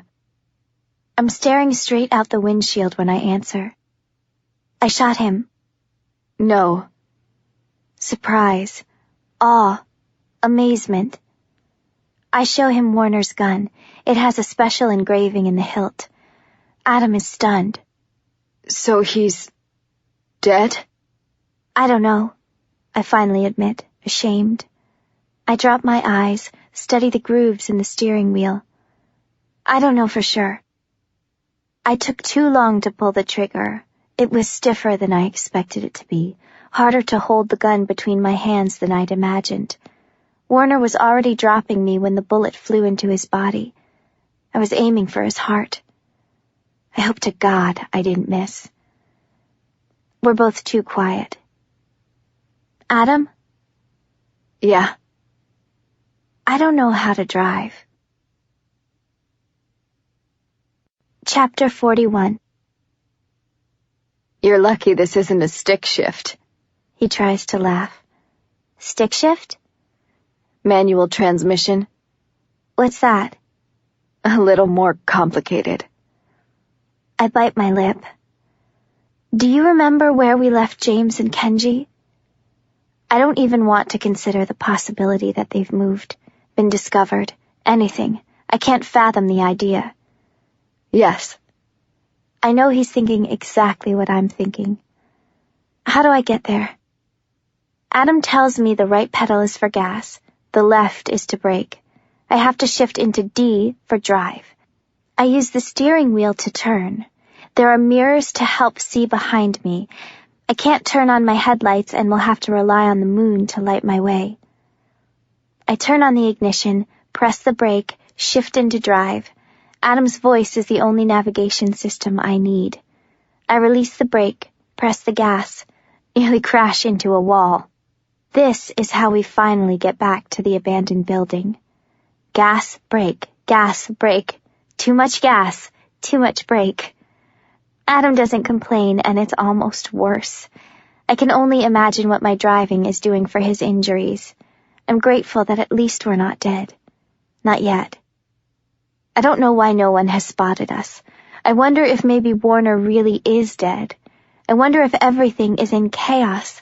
I wonder if that's why there are no soldiers in this city. They've all disappeared. I think. I almost forget to put the car in park when we reach the vaguely familiar broken building. Adam has to reach over and do it for me. I help him transition into the back seat, and he asks me why. Because I'm making Kenji drive, and I don't want your brother to have to see you like this. It's dark enough that he won't see your body. I don't think he should have to see you hurt. He nods after an infinite moment. Thank you. And I'm running toward the broken building, pulling the door open. I can only barely make out two figures in the dark. I blink and they come into focus. James is asleep with his head in Kenji's lap. The duffel bags are open, cans of food discarded on the floor. They're okay. Thank God they're okay. I could die of relief. Kenji pulls James up and into his arms, struggling a little under the weight. His face is smooth, serious, unflinching. He doesn't smile. He doesn't say anything stupid. He studies my eyes like he already knows. Like he already understands why it took us so long to get back. Like there's only one reason why I must look like hell right now. Why I have blood all over my shirt. Probably on my face. All over my hands. How is he? And I nearly lose it right there. I need you to drive. He takes a tight breath, nods several times. My right leg is still good, he says to me. But I don't think I'd care even if it weren't. We need to get to his safe place, and my driving isn't going to get us anywhere. Kenji settles a sleeping James into the passenger side, and I'm so happy he's not awake for this moment. I grab the duffel bags and carry them to the back seat. Kenji slides in front, looks in the rearview mirror. Good to see you alive, Kent. Adam almost smiles, shakes his head. Thank you for taking care of James. You trust me now? A small sigh. Maybe. I'll take a maybe. He grins, turns on the car. Let's get the hell out of here. Adam is shaking. His bare body is finally cracking under the cold weather, the hours of torture, the strain of holding himself together for so long. I'm scrambling through the duffel bags, searching for a coat, but all I find are shirts and sweaters. I don't know how to get them on his body without causing him pain. I decide to cut them up. I take the butterfly knife to a few of his sweaters and slice them open, draping them around his figure like a blanket. I glance up. Kenji, does this car have a heater? It's on, but it's pretty crappy. It's not working very well. How much longer until we get there? Not too much. Have you seen anyone that might be following us? No. He pauses. It's weird. I don't understand why no one has noticed a car flying through these streets after curfew. Something's not right. I know. And I don't know what it is, but obviously my tracker serum isn't working. Either they really just don't give a shit about me, or it's legit not working, and I don't know why. A tiny detail sits on the outskirts of my consciousness. I examine it. Didn't you say you slept in a shed that night you ran away? Yeah, why? Where was it? He shrugs. I don't know. Some huge field. It was weird. Crazy shit growing in that place. I almost ate something I thought was fruit before I realized it smelled like ass. My breath catches. It was an empty field? Barren? Totally abandoned? Yeah. The nuclear field, Adam says, a dawning realization in his voice. What nuclear field? Kenji asks. I take a moment to explain. Holy crap! Kenji grips the steering wheel. So I could have died, and I didn't? I ignore him. But then how did they find us? How did they figure out where you live? I don't know. Adam sighs, closes his eyes. Maybe Kenji is lying to us. Come on, man, what the hell? Or, Adam interrupts, maybe they bought out Benny. No, I gasp. It's possible. We're all silent for a long moment. I try to look out the window, but it's very nearly useless. The night sky is a vat of tar suffocating the world around us. I turn to Adam and find him with his head tilted back, his hands clenched, his lips almost white in the blackness. I wrap the sweaters more tightly around his body. He stifles a shudder. Adam. I brush a strand of hair away from his forehead. His hair has gotten a little long, and I realize I've never really paid attention to it before. It's been cropped short since the day he stepped into my cell. I never would have thought his dark hair would be so soft, like melted chocolate. I wonder when he stopped cutting it. He flexes his jaw, pries his lips open, lies to me over and over again. I'm okay. Kenji. 5 minutes, I promise. I'm trying to gun this thing. I touch his wrists, trace the tender skin with my fingertips, the bloodied scars. I kiss the palm of his hand. He takes a broken breath. You're going to be okay, I tell him. His eyes are still closed. He tries to nod. Why didn't you tell me you two were together? Kenji asks unexpectedly. His voice is even, neutral. What? Now is not the time to be blushing. Kenji sighs. I catch a glimpse of his eyes in the rearview mirror. The swelling is almost completely gone. His face is healing. I'd have to be blind to miss something like that. I mean, hell, just the way he looks at you. It's like the guy has never seen a woman in his life, like putting food in front of a starving man and telling him he can't eat it. Adam's eyes fly open. I try to read him, but he won't look at me. Why didn't you just tell me? Kenji says again. I never had a chance to ask. Adam answers. His voice is less than a whisper. His energy levels are dropping too fast. I don't want him to have to talk. He needs to conserve his strength. Wait, are you talking to me or her? Kenji glances back at us. We can discuss this later, I try to say, but Adam shakes his head. I told James without asking you. I made an assumption. He stops. I shouldn't have. You should have a choice. You should always have a choice. And it's your choice if you want to be with me. Hey, so I'm just gonna pretend like I can't hear you guys anymore, okay? Kenji makes a random motion with his hand. Go ahead and have your moment. But I'm too busy studying Adam's eyes, his soft, soft lips, his furrowed brow. I lean into his ear, lower my voice, whisper the words so only he can hear me. You're going to get better, I promise him. And when you do, I'm going to show you exactly what choice I've made. I'm going to memorize every inch of your body with my lips. He exhales suddenly, shaky, uneven, swallows hard. His eyes are burning into me.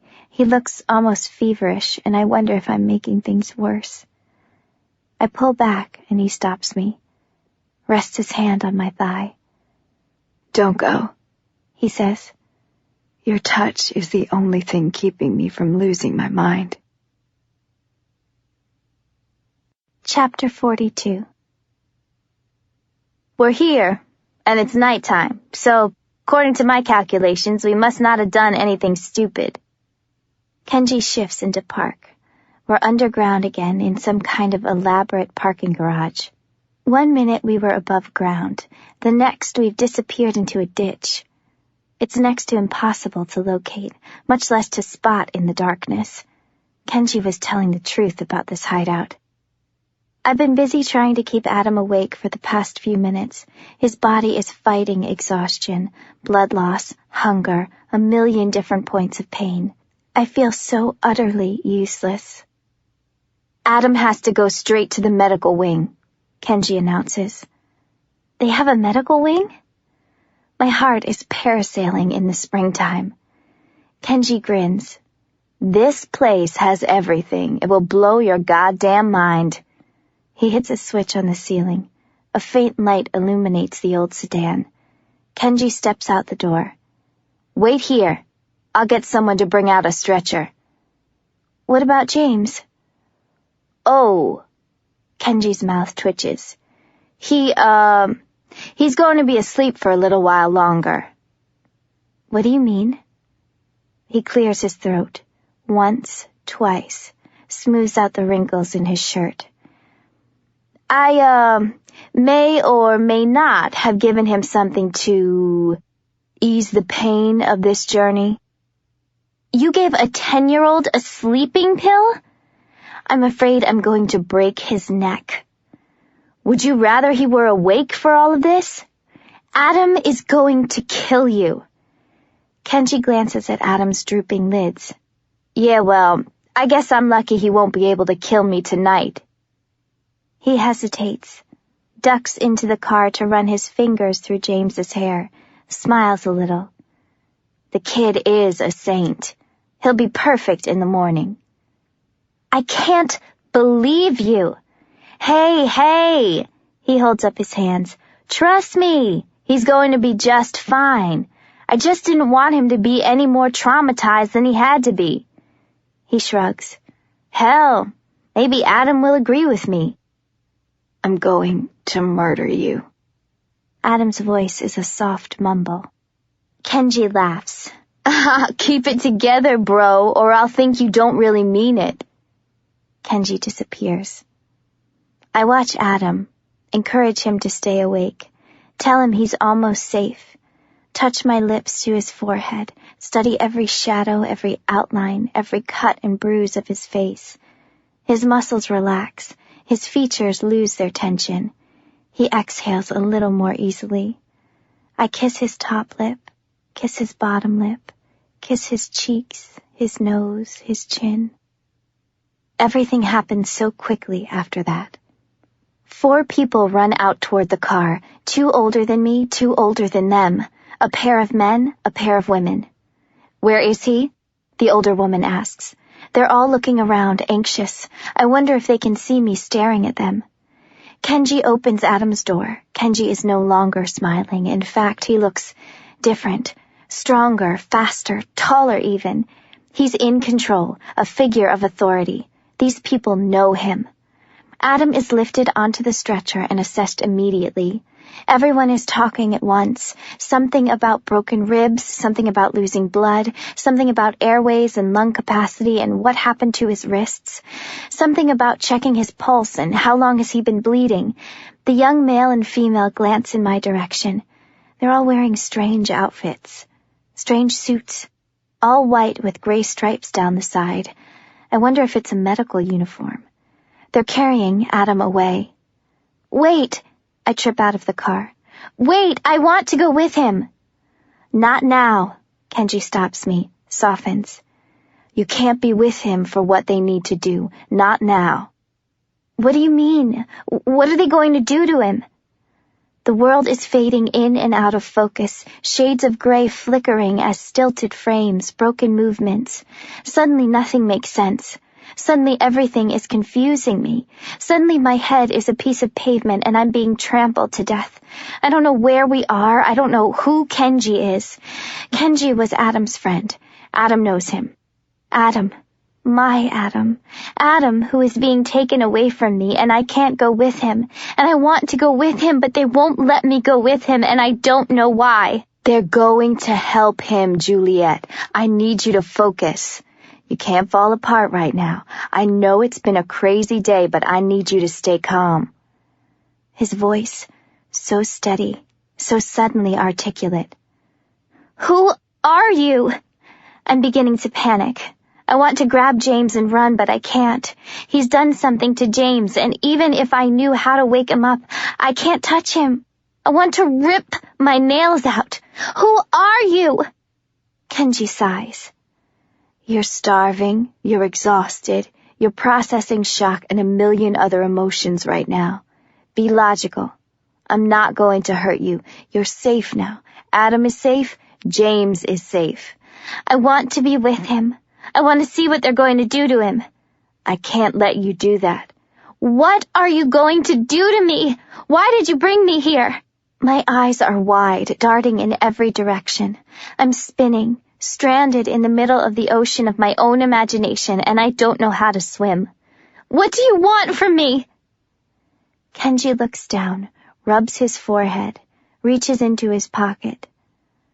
I really didn't want to have to do this. I think I'm screaming. Chapter 43. I'm an old, creaky staircase when I wake up. Someone has scrubbed me clean. My skin is like satin. My eyelashes are soft. My hair is smooth, brushed out of its knots. It gleams in the artificial light, a chocolate river lapping the pale shore of my skin, soft waves cascading around my collarbone. My joints ache. My eyes burn from an insatiable exhaustion. My body is naked under a heavy sheet. I've never felt so pristine. I'm too tired to be bothered by it. My sleepy eyes take inventory of the space I'm in, but there's not much to consider. I'm lying in bed. There are 4 walls, 1 door, a small table beside me, a glass of water on the table, fluorescent lights humming above me. Everything is white. Everything I've ever known is changing. I reach for the glass of water and the door opens. I pull the sheet up as high as it will go. How are you feeling? A tall man is wearing plastic glasses, black frames, a simple sweater, pressed pants. His sandy blonde hair falls into his eyes. He's holding a clipboard. Who are you? He grabs a chair I hadn't noticed was sitting in the corner, pushes it forward, sits down beside my bed. Do you feel dizzy, disoriented? Where's Adam? He's holding his pen to a sheet of paper, writing something down. Do you spell your last name with 2 R's or just 1? What did you do with James? Where's Kenji? He stops, looks up. He can't be more than 30. He has a crooked nose, a day of scruff. Can I at least make sure you're doing all right? Then I'll answer your questions, I promise. Just let me get through the basic protocol here. I blink. How do I feel? I don't know. Did I have any dreams? I don't think so. Do I know where I am? No. Do I think I'm safe? I don't know. Do I remember what happened?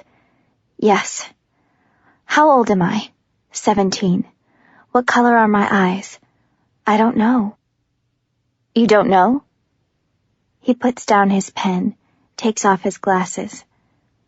You can remember exactly what happened yesterday, but you don't know the color of your own eyes? I think they're green or blue, I'm not sure. Why does it matter? I want to be sure you can recognize yourself, that you haven't lost sight of your person. I've never really known my eye color, though. I've only looked in the mirror once in the last 3 years. The stranger stares at me, his eyes crinkled in concern. I finally have to look away. How did you touch me? I ask. I'm sorry? My body. My skin. I'm so clean. Oh. He bites his thumb, marks something on his papers. Right. Well, you were covered in blood and filth when you came in, and you had some minor cuts and bruises. We didn't want to risk infection. Sorry for the personal intrusion, but we can't allow anyone to bring that kind of bacteria in here. We had to do a superficial detox. That's fine, I understand. I hurry on. But how? Excuse me? How did you touch me? Surely he must know. How could he not know? God, I hope he knows. Oh. He nods, distracted by the words he's scribbling on his clipboard, squints at the page. Latex. What? Latex. He glances up for a second, sees my confusion. Gloves? Right. Of course, gloves. Even Warner used gloves until he figured it out. Until he figured it out. Until he figured it out. Until he figured it out. I replay the moment over and over and over in my mind. The split second I took too long to jump from the window. The moment of hesitation that changed everything. The instant I lost all control.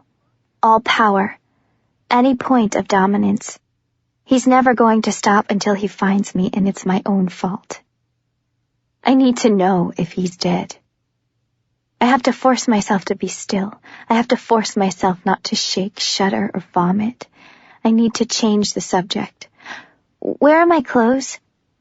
I toy with the perfect white sheet hiding my bones. They've been destroyed for the same reasons you needed to be sanitized. He picks up his glasses, slips them on. We have a special suit for you. I think it'll make your life a lot easier.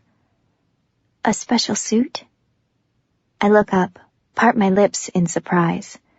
Yes, we'll get to that part a bit later. He pauses, smiles. There's a dimple in his chin. You're not going to attack me like you did Kenji, are you? I attacked Kenji? I cringe. Just a little bit. He shrugs. At least now we know he's not immune to your touch. I touched him? I sit up straight and nearly forget to pull my sheet up with me. I'm burning from head to toe, blushing through my mind, clutching at the sheet like a lifeline. I'm so sorry. I'm sure he'll appreciate the apology. Blondie is studying his notes religiously, suddenly fascinated by his own handwriting. But it's all right. We've been expecting some destructive tendencies. You've been having one hell of a week. Are you a psychologist? Sort of. He brushes the hair away from his forehead. Sort of? He laughs, pauses, rolls the pen between his fingers. Yes, for all intents and purposes, I am a psychologist. Sometimes. What is that supposed to mean?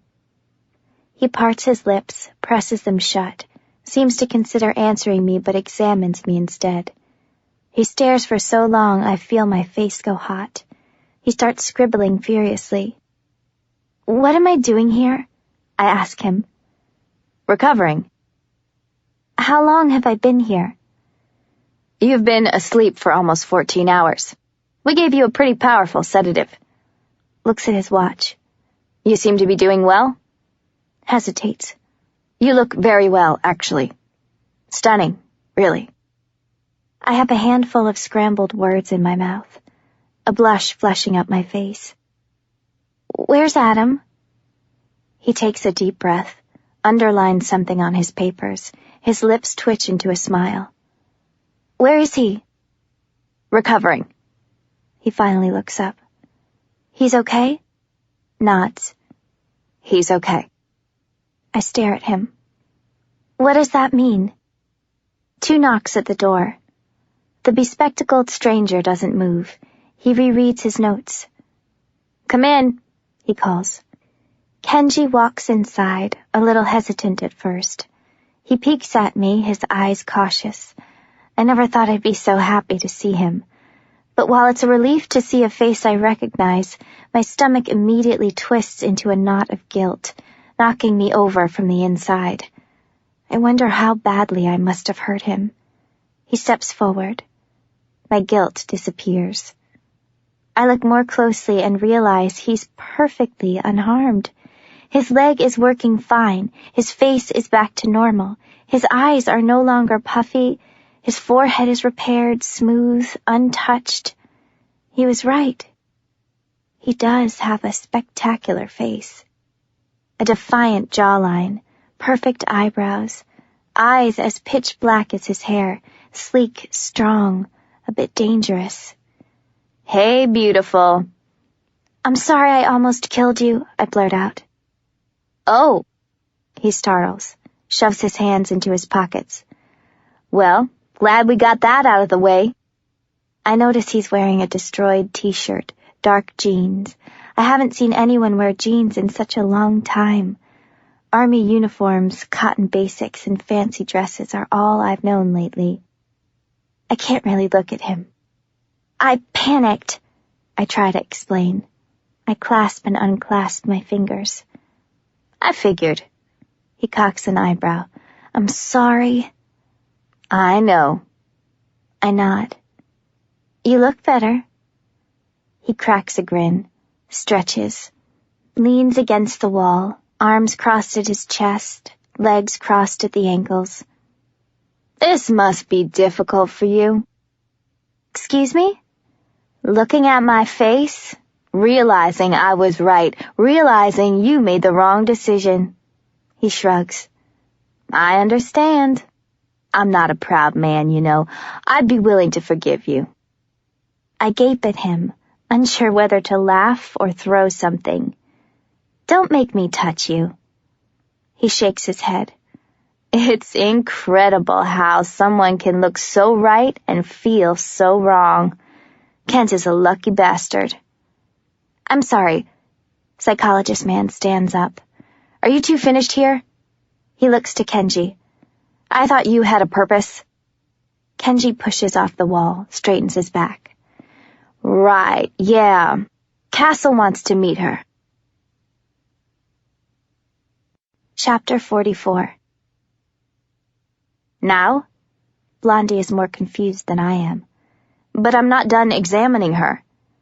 Kenji shrugs. "He wants to meet her." "Who's Castle?" I ask. Blondie and Kenji look at me. Kenji looks away. Blondie doesn't. He cocks his head. "Kenji didn't tell you anything about this place?" "No," I falter, uncertain, glancing at Kenji, who won't look at me. "He never explained anything. He said he knew someone who had a safe place and thought he could help us." Blondie gapes, laughs so hard he snorts, stands up, cleans his glasses with the hem of his shirt. "You're such an ass," he says to Kenji. "Why didn't you just tell her the truth?" She never would have come if I told her the truth." "How do you know?" "She nearly killed me." My eyes are darting from one face to the other, blonde hair to black hair and back again. "What is going on?" I demand. "I want to see Adam. I want to see James. And I want a set of clothes." "You're naked?" Kenji is suddenly studying my sheet and not bothering to be subtle about it. I flush despite my best efforts, flustered, frustrated. "Blondie said they destroyed my clothes." "Blondie?" Blonde man is offended. "You never told me your name." "Winston. My name is Winston." He's not smiling anymore. Didn't you say you had a suit for me? He frowns, checks his watch. We won't have time to go through that right now. Sighs. Get her something to wear temporarily, will you? He's talking to Kenji, who is still staring at me. I want to see Adam. Adam isn't ready to see you yet. Blondie. Winston tucks his pen into a pocket. We'll let you know when he's ready. How am I supposed to trust any of you if you won't even let me see him? If you won't let me see James? I don't even have my basic things. I want to get out of this bed, and I need something to wear. Go fetch, Moto. Winston is readjusting his watch. I'm not your dog, Blondie, Kenji snaps, and I told you not to call me Moto. Winston pinches the bridge of his nose. No problem. I'll also tell Castle it's your fault she's not meeting with him right now.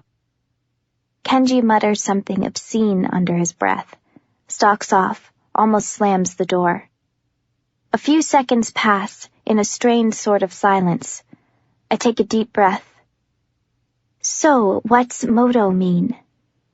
Winston rolls his eyes. Nothing. It's just a nickname. His last name is Kishimoto. He gets mad when we chop it in half, gets sensitive about it. Well, why do you chop it in half? He snorts. Because it's hard as hell to pronounce.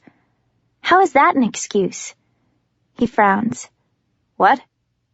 You got mad that I called you Blondie and not Winston. Why doesn't he have the right to be mad that you're calling him Moto instead of Kenji? He mumbles something that sounds like, it's not the same thing. I slide down a little, rest my head on the pillow. Don't be a hypocrite. Chapter 45. I feel like a clown in these oversized clothes. I'm wearing someone else's t-shirt, someone else's pajama pants, someone else's slippers. Kenji says they had to destroy the clothes in my duffel bag too, so I have no idea whose outfit is currently hanging on my frame. I'm practically swimming in the material. I try to knot the extra fabric, and Kenji stops me. You're going to mess up my shirt, he complains. I drop my hands. You gave me your clothes? Well, what did you expect? It's not like we have extra dresses just lying around. He shoots me a look like I should be grateful he's even sharing. Well, I guess it's better than being naked. So who's Castle again? He's in charge of everything, Kenji tells me. The head of this entire movement. My ears snap off. Movement? Winston sighs. He seems so uptight. I wonder why. If Kenji hasn't already told you anything, you should probably wait to hear it from Castle himself. Hang tight. I promise we're going to answer your questions. But what about Adam? Where's James? Wow. Winston runs a hand through his floppy hair. You're just not going to give up, huh? He's fine, Juliette, Kenji intervenes. He needs a little more time to recover. You have to start trusting us. No one here is going to hurt you or Adam or James. They're both fine. Everything is fine. But I don't know if fine is good enough. We're walking through an entire city underground, hallways and passageways, smooth stone floors, rough walls left untouched. There are circular discs drilled into the ground, glowing with artificial light every few feet. I notice computers, all kinds of gadgets I don't recognize. Doors cracked open to reveal rooms filled with nothing but technological machinery. How do you find the electricity necessary to run this place? I look more closely at the unidentifiable machines, the flickering screens, the unmistakable humming of hundreds of computers built into the framework of this underground world. Kenji tugs on a stray strand of my hair. I spin around. We steal it, he grins, nods down a narrow path. This way. People both young and old and of all different shapes and ethnicities shuffle in and out of rooms, all along the halls. Many of them stare, many of them are too distracted to notice us. Some of them are dressed like the men and women who rushed out to our car last night. It's an odd kind of uniform. It seems unnecessary. So, everyone dresses like that? I whisper, gesturing to the passing strangers as inconspicuously as possible. Kenji scratches his head, takes his time answering. Not everyone. Not all the time. What about you? I ask him. Not today. I decide not to indulge his cryptic tendencies and instead ask a more straightforward question. So are you ever going to tell me how you healed so quickly? Yes, Kenji says, unfazed. We're going to tell you a lot of things, actually. We make an abrupt turn down an unexpected hallway. But first, Kenji pauses outside of a huge wooden door. Castle wants to meet you. He's the one who requested you. Requested? Yeah. Kenji looks uncomfortable for just a wavering second. Wait, what do you mean? I mean, it wasn't an accident that I ended up in the army, Juliette. He sighs. It wasn't an accident that I showed up at Adam's door, and I wasn't supposed to get shot or get beaten half to death, but I did. Only I wasn't dropped off by some random dude. He almost grins. I've always known where Adam lived. It was my job to know. A pause. We've all been looking for you. My mouth is sitting on my kneecaps. Go ahead. Kenji pushes me inside. He'll be out when he's ready. Good luck, is all Winston says to me. 1,320 seconds walk into the room before he does. He moves methodically, his face a mask of neutrality as he brushes wayward dreadlocks into a ponytail and seats himself at the front of the room. He's thin, fit, impeccably dressed in a simple suit. Dark blue, white shirt, no tie. There are no lines on his face, but there's a streak of silver in his hair, and his eyes confess he's lived at least 100 years. He must be in his 40s. I look around. It's an empty space, impressive in its sparseness. The floors and ceilings are built by bricks carefully pieced together. Everything feels old and ancient, but somehow modern technology is keeping this place alive. Artificial lighting illuminates the cavernous dimensions. Small monitors are built into the stone walls. I don't know what I'm doing here. I don't know what to expect. I have no idea what kind of person Castle is, but after spending so much time with Warner, I'm trying not to get my hopes up. I don't even realize I've stopped breathing until he speaks. I hope you're enjoying your stay so far. My neck snaps up to meet his dark eyes, his smooth voice, silky and strong. His eyes are glinting with genuine curiosity, a smattering of surprise. I've forgotten I know how to speak. Kenji said you wanted to meet me, is the only response I offer. Kenji would be correct. He takes his time breathing. He takes his time shifting in his seat. He takes his time studying my eyes, choosing his words, touching 2 fingers to his lips. He seems to have dominated the concept of time. Impatience is likely not a word in his vocabulary. I've heard stories about you. Smiles. I simply wanted to know if they were true. What have you heard? He smiles with teeth so white it looks like snow falling on the chocolate valleys of his face. He opens his hands, studies them for a moment, looks up. You can kill a man with nothing but your bare skin. You can crush 5 feet of concrete with the palm of your hand. I'm climbing a mountain of air and my feet keep slipping. I need to get a grip on something. Is it true? He asks. Rumors are more likely to kill you than I am. He studies me for too long. I'd like to show you something, he says after a moment. I want answers to my questions. This has gone on too long. I don't want to be lulled into a false sense of security. I don't want to assume Adam and James are okay. I don't want to trust anyone until I have proof. I can't pretend like any of this is all right. Not yet. I want to know that I'm safe, I tell him. And I want to know that my friends are safe. There was a 10-year-old boy with us when we arrived, and I want to see him.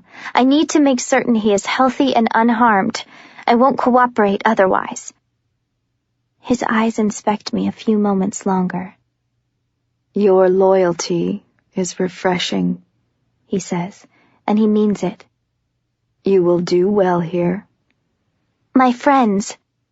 Yes, of course. He's on his feet. Follow me. This place is far more complex, far more organized than I'd ever imagined it to be.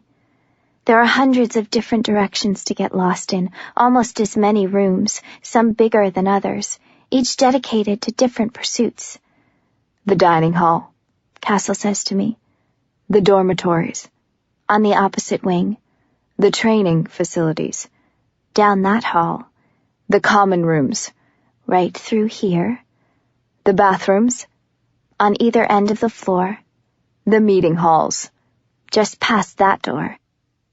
Each space is buzzing with bodies, each body adapted to a particular routine. People look up when they see us. Some wave, smile, delighted. I realize they're all looking at Castle. He nods his head. His eyes are kind, humble. His smile is strong, reassuring. He's the leader of this entire movement, is what Kenji said. These people are depending on him for something more than basic survival. This is more than a fallout shelter. This is much more than a hiding space. There is a greater goal in mind, a greater purpose.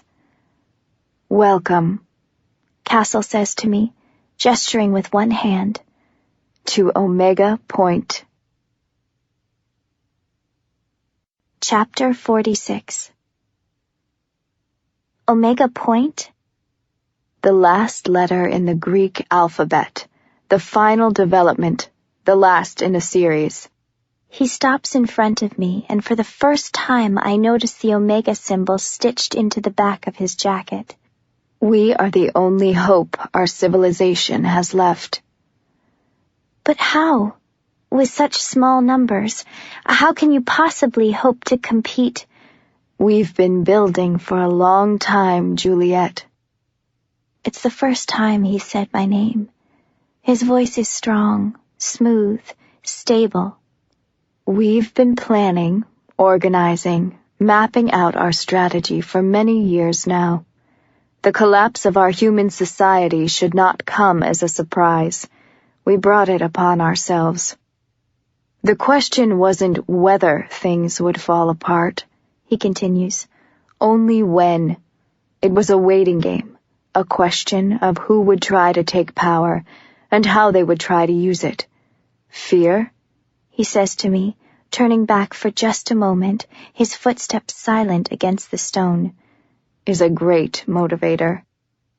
That's pathetic. I agree. Which is why part of my job is reviving the stalled hearts that have lost all hope. We turn into another corridor. And to tell you that almost everything you've learned about the state of our world is a lie. I stop in place, nearly fall over. What do you mean? I mean, things are not nearly as bad as the reestablishment wants us to think they are. But there's no food. That they give you access to. The animals are kept hidden, genetically modified, raised on secret pastures. But the air, the seasons, the weather is not as bad as they'll have us believe. It's probably our only real problem, but it's one caused by the perverse manipulations of Mother Earth. Man-made manipulations that we can still fix. He turns to face me, focuses my mind with one steady gaze. There is still a chance to change things. We can provide fresh drinking water to all people. We can make sure crops are not regulated for profit. We can ensure that they are not genetically altered to benefit manufacturers. Our people are dying because we are feeding them poison. Animals are dying because we are forcing them to eat waste, forcing them to live in their own filth, caging them together and abusing them. Plants are withering away because we are dumping chemicals into the earth that make them hazardous to our health. But these are things we can fix. We are fed lies because believing them makes us weak, vulnerable, malleable. We depend on others for our food, health, sustenance. This cripples us, creates cowards of our people, slaves of our children. It's time for us to fight back. His eyes are bright with feeling, his fists clenched in fervor. His words are powerful, heavy with conviction, articulate and meaningful. I have no doubt he's swayed many people with such fanciful thoughts, hope for a future that seems lost, inspiration in a bleak world with nothing to offer. He is a natural leader, a talented orator. I have a hard time believing him. How can you know for certain that your theories are correct? Do you have proof? His hands relax, his eyes quiet down, his lips form a small smile. Of course. He almost laughs. Why is that funny? He shakes his head just a bit. I'm amused by your skepticism. I admire it, actually. It's never a good idea to believe everything you hear. I catch his double meaning, acknowledge it. Touché, Mr. Castle. A pause. You are French, Ms. Ferrars? My mother, perhaps. I look away. So where's your proof? This entire movement is proof enough. We survive because of these truths. We seek out food and supplies from the various storage compounds the reestablishment has constructed. We've found their fields, their farms, their animals. They have hundreds of acres dedicated to crops. The farmers are slaves, working under the threat of death to themselves or their family members. The rest of society is either killed or corralled into sectors, sectioned off to be monitored, carefully surveyed. I keep my face blank, smooth, neutral. I still haven't decided whether or not I believe him. And what do you need with me? Why do you care if I'm here? He stops at a glass wall, points through to the room beyond, doesn't answer my question. Your Adam is healing because of our people. I nearly trip in my haste to see him. I press my hands against the glass and peer into the brightly lit space. Adam is asleep, his face perfect, peaceful. This must be the medical wing. Look closely, Castle tells me. There are no needles attached to his body, no machines keeping him alive. He arrived with 3 broken ribs, lungs close to collapsing, a bullet in his thigh. His kidneys were bruised along with the rest of his body. Broken skin, bloodied wrists, a sprained ankle. He's lost more blood than most hospitals would be able to replenish. My heart is about to fall out of my body. I want to break through the glass and cradle him in my arms. There are close to 200 people at Omega Point, Castle says, less than half of whom have some kind of gift. I spin around, stunned. I brought you here, he says to me carefully, quietly, because this is where you belong, because you need to know that you are not alone. Chapter 47. My jaw is dangling from my shoelace. You would be invaluable to our resistance, he tells me. There are others? Like me? I can hardly breathe. Castle offers me eyes that empathize with my soul. I was the first to realize my affliction could not be mine alone. I sought out others, following rumors, listening for stories, reading the newspapers for abnormalities in human behavior. At first it was just for companionship. He pauses. I was tired of the insanity, of believing I was inhuman, a monster.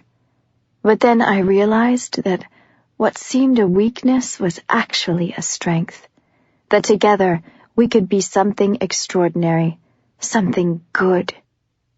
I can't catch my breath. I can't find my feet. I can't cough up the impossibility caught in my throat. Castle is waiting for my reaction. I feel so nervous so suddenly. What is your gift? I ask him. His smile disarms my insecurity. He holds out his hand, cocks his head. I hear the creak of a distant door opening, the sound of air and metal, movement. I turn toward the sound only to see something hurtling in my direction. I duck. Castle laughs, catches it in his hand. I gasp. He shows me the key now caught between his fingers. You can move things with your mind? I don't even know where I found the words to speak. I have an impossibly advanced level of psychokinesis. He twists his lips into a smile. So, yes. There's a name for it? I think I'm squeaking. I try to steady myself. For my condition? Yes.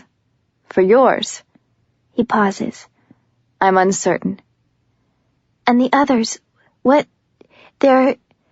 You can meet them, if you'd like. Yes, I'd like that. I stammer, excited, 4 years old and still believing in fairies. I freeze at a sudden sound. Footsteps are pounding the stone. I catch the pant of strained breath. Sir! Someone shouts. Castle starts, stills, pivots around a corner toward the runner. Brendan? Sir! He pants again. You have news? What have you seen? We're hearing things on the radio, he begins, his broken words thick with a British accent. Our cameras are picking up more tanks patrolling the area than usual. We think they may be getting closer. The sound of static energy, static electricity, garbled voices croaking through a weak radio line. Brendan curses under his breath. Sorry, sir, it's not usually this distorted. I just haven't learned to contain the charges lately. Not to worry. You just need practice. Your training is going well? Very well, sir. I have it almost entirely under my command. Brendan pauses. For the most part. Excellent. In the meantime, let me know if the tanks get any closer. I'm not surprised to hear they're getting a little more vigilant. Try to listen for any mention of an attack. The re-establishment has been trying to pinpoint our whereabouts for years. But now we have someone particularly valuable to their efforts, and I'm certain they want her back. I have a feeling things are going to develop rather quickly from now on. A moment of confusion. Sir? There's someone I'd like for you to meet. Silence. Brendan and Castle step around the corner, come into view, and I have to make a conscious effort to keep my jaw from unhinging. I can't stop staring. Castle's companion is white from head to toe. Not just his strange uniform, which is a blinding shade of shimmering white, but his skin is paler than mine. Even his hair is so blonde it can only be accurately described as white. His eyes are mesmerizing. They're the lightest shade of blue I've ever seen. Piercing, practically transparent. He looks to be my age. He doesn't seem real. Brendan, this is Juliette. Castle introduces us. She arrived just yesterday. I was giving her an overview of Omega Point. Brendan's smile is so bright I nearly flinch. He sticks out his hand, and I almost panic before he frowns, pulls back, says, wait, sorry, and flexes his hands, cracks his knuckles. A few sparks fly out of his fingers. I'm gaping at him. He shrinks back, smiles a bit sheepishly. Sometimes I electrocute people by accident. Something in my heavy armor snaps off, melts away. I feel suddenly understood, unafraid of being myself. I can't help my grin. Don't worry, I tell him. If I shake your hand, I might kill you. Blimey. He blinks, stares, waits for me to take it back. You're serious? Very. He laughs. Right then, no touching. Leans in, lowers his voice. I have a bit of a problem with that myself, you know. Girls are always talking about electricity in their romance, but none are too happy to actually be electrocuted, apparently. Bloody confusing is what it is. He shrugs. My smile is wider than the Pacific Ocean. My heart is so full of relief, comfort, acceptance. Adam was right. Maybe things can be okay. Maybe I don't have to be a monster. Maybe I do have a choice. I think I'm going to like it here. Brendan winks. It was very nice meeting you, Juliette. I'll be seeing you? I nod. I think so. Brilliant. He shoots me another smile, turns to Castle. I'll let you know if I hear anything, sir. Perfect. And Brendan disappears. I turn to the glass wall keeping me from the other half of my heart. Press my head against the cool surface. Wish he would wake up. Would you like to say hello? I look up at Castle, who is still studying me, always analyzing me. Somehow his attention doesn't make me uncomfortable. Yes, I tell him. I want to say hello. Chapter 48. Castle uses the key in his hand to open the door. Why does the medical wing have to be locked? I ask him. He turns to me. He's not very tall, I realize for the first time. If you'd known where to find him, would you have waited patiently behind this door? I drop my eyes, don't answer, hope I'm not blushing. He tries to be encouraging. Healing is a delicate process. It can't be interrupted or influenced by erratic emotions. We're lucky enough to have 2 healers among us, a set of twins in fact. But most fascinating is that they each focus on a different element, one on the physical incapacitations and one on the mental. Both facets must be addressed, otherwise the healing will be incomplete, weak, insufficient. He turns the door handle. But I think it's safe for Adam to see you now. I step inside and my senses are almost immediately assaulted by the scent of jasmine. I search the space for the flowers but find none. I wonder if it's a perfume. It's intoxicating. I'll be just outside, Castle says to me.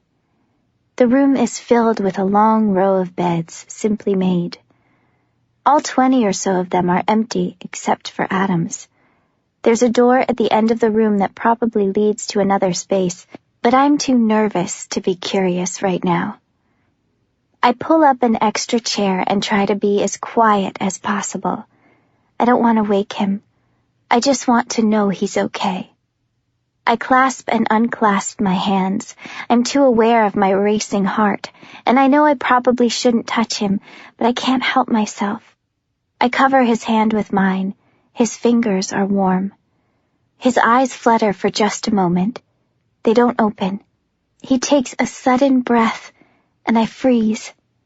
I almost collapse into tears. What are you doing? My neck snaps at the sound of Castle's panicked voice. I drop Adam's hand, push away from the bed, eyes wide, worried. What do you mean? Why are you can touch him? I never thought I'd see Castle so confused, so perplexed. He's lost his composure, one arm half extended in an effort to stop me. Of course I can I stop, try to stay calm. Kenji didn't tell you. This young man has immunity from your touch? Castle's words are whispered, astonished. Yes. I look from him to Adam, still sound asleep. So does Warner. That's astounding. Is it? Very. Castle's eyes are bright, so eager. It certainly isn't coincidence. There is no coincidence in these kinds of situations. He pauses, paces. Fascinating.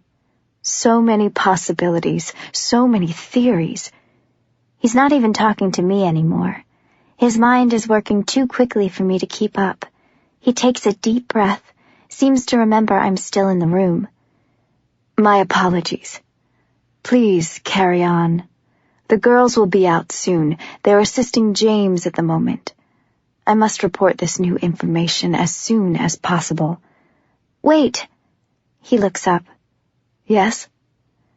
You have theories? I ask him. You know why these things are happening to me? You mean to us? Castle offers me a gentle smile. I try not to blush. I manage to nod.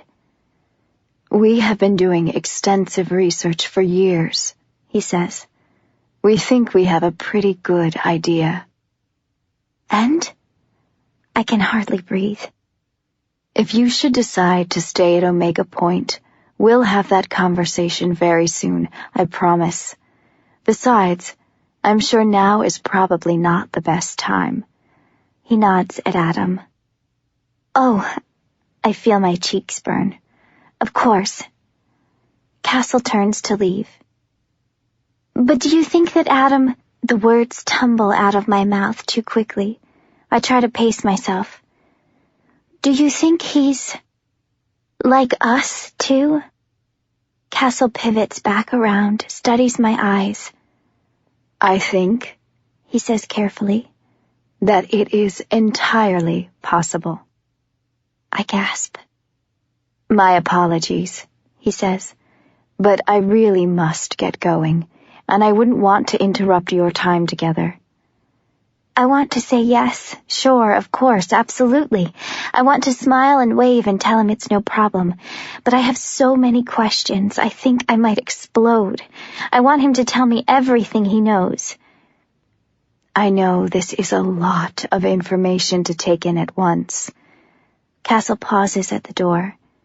But we'll have plenty of opportunities to talk. You must be exhausted, and I'm sure you'd like to get some sleep. The girls will take care of you. They're expecting you. In fact, they'll be your new roommates at Omega Point. I'm sure they'll be happy to answer any questions you might have. He clasps my shoulders before he goes. It's an honor to have you with us, Miss Ferrars. I hope you will seriously consider joining us on a permanent basis. I nod, numb. And he's gone. We have been doing extensive research for years, he said. We think we have a pretty good idea, he said. We'll have that conversation very soon, I promise. For the first time in my life, I might finally understand what I am, and it doesn't seem possible. And Adam.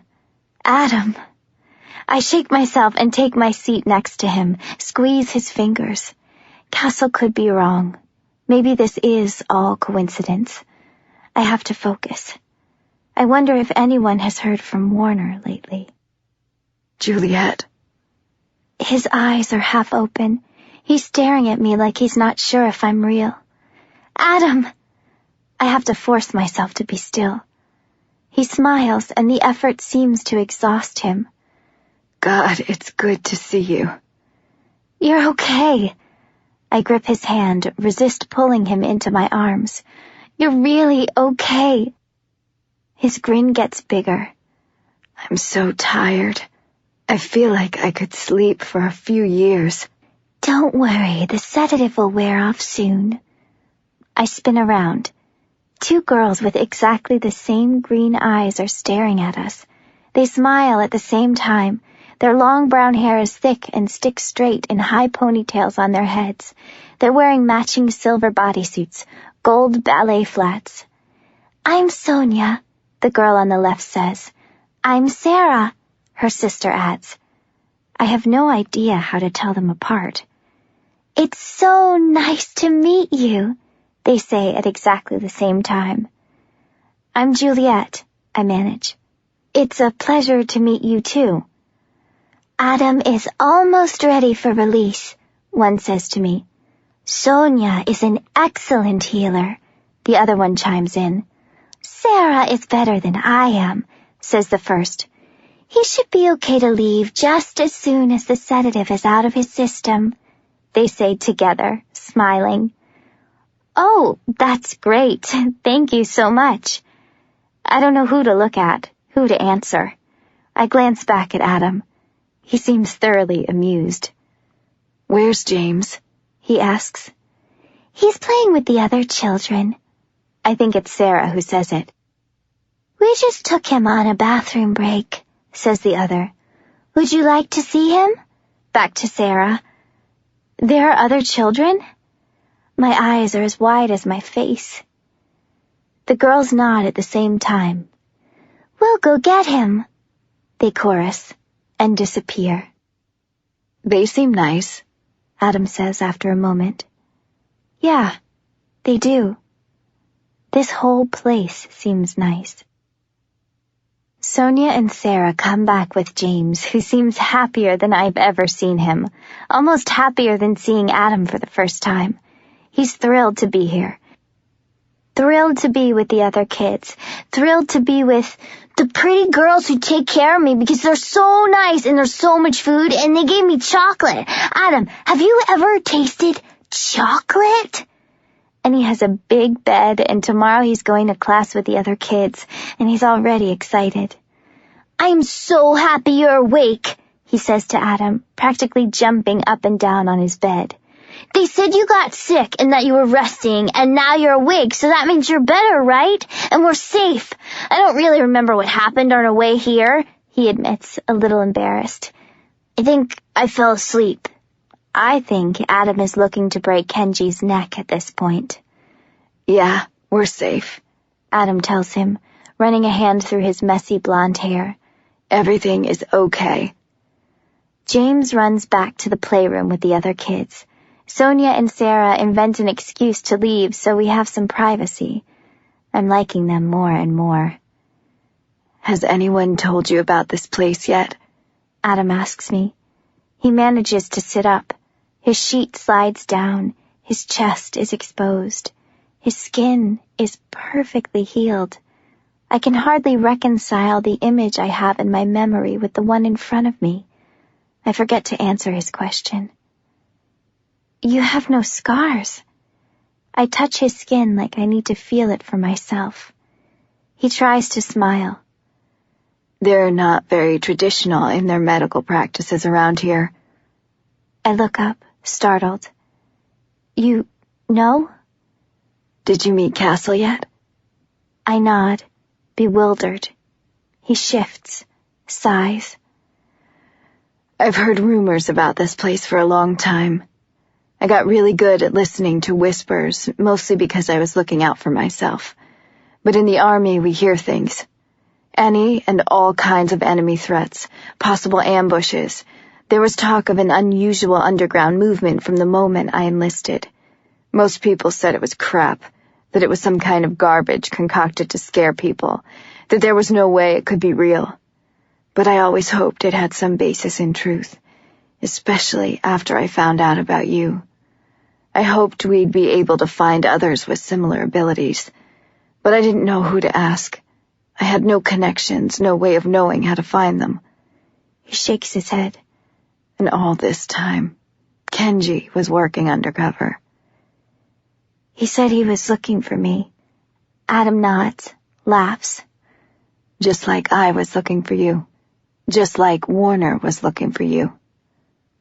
"I don't understand," I mumble. "Especially now that I know there are others like me, Stronger, even. Why did Warner want me? He discovered you before Castle did, Adam says. He felt like he claimed you a long time ago. Adam leans back. Warner's a lot of things, but he's not stupid. I'm sure he knew there was some truth to those rumors, and he was fascinated. Because as much as Castle wanted to use his abilities for good, Warner wanted to manipulate those abilities for his own cause. He wanted to become some kind of superpower. A pause. He invested a lot of time and energy just studying you. I don't think he wanted to let that effort go to waste.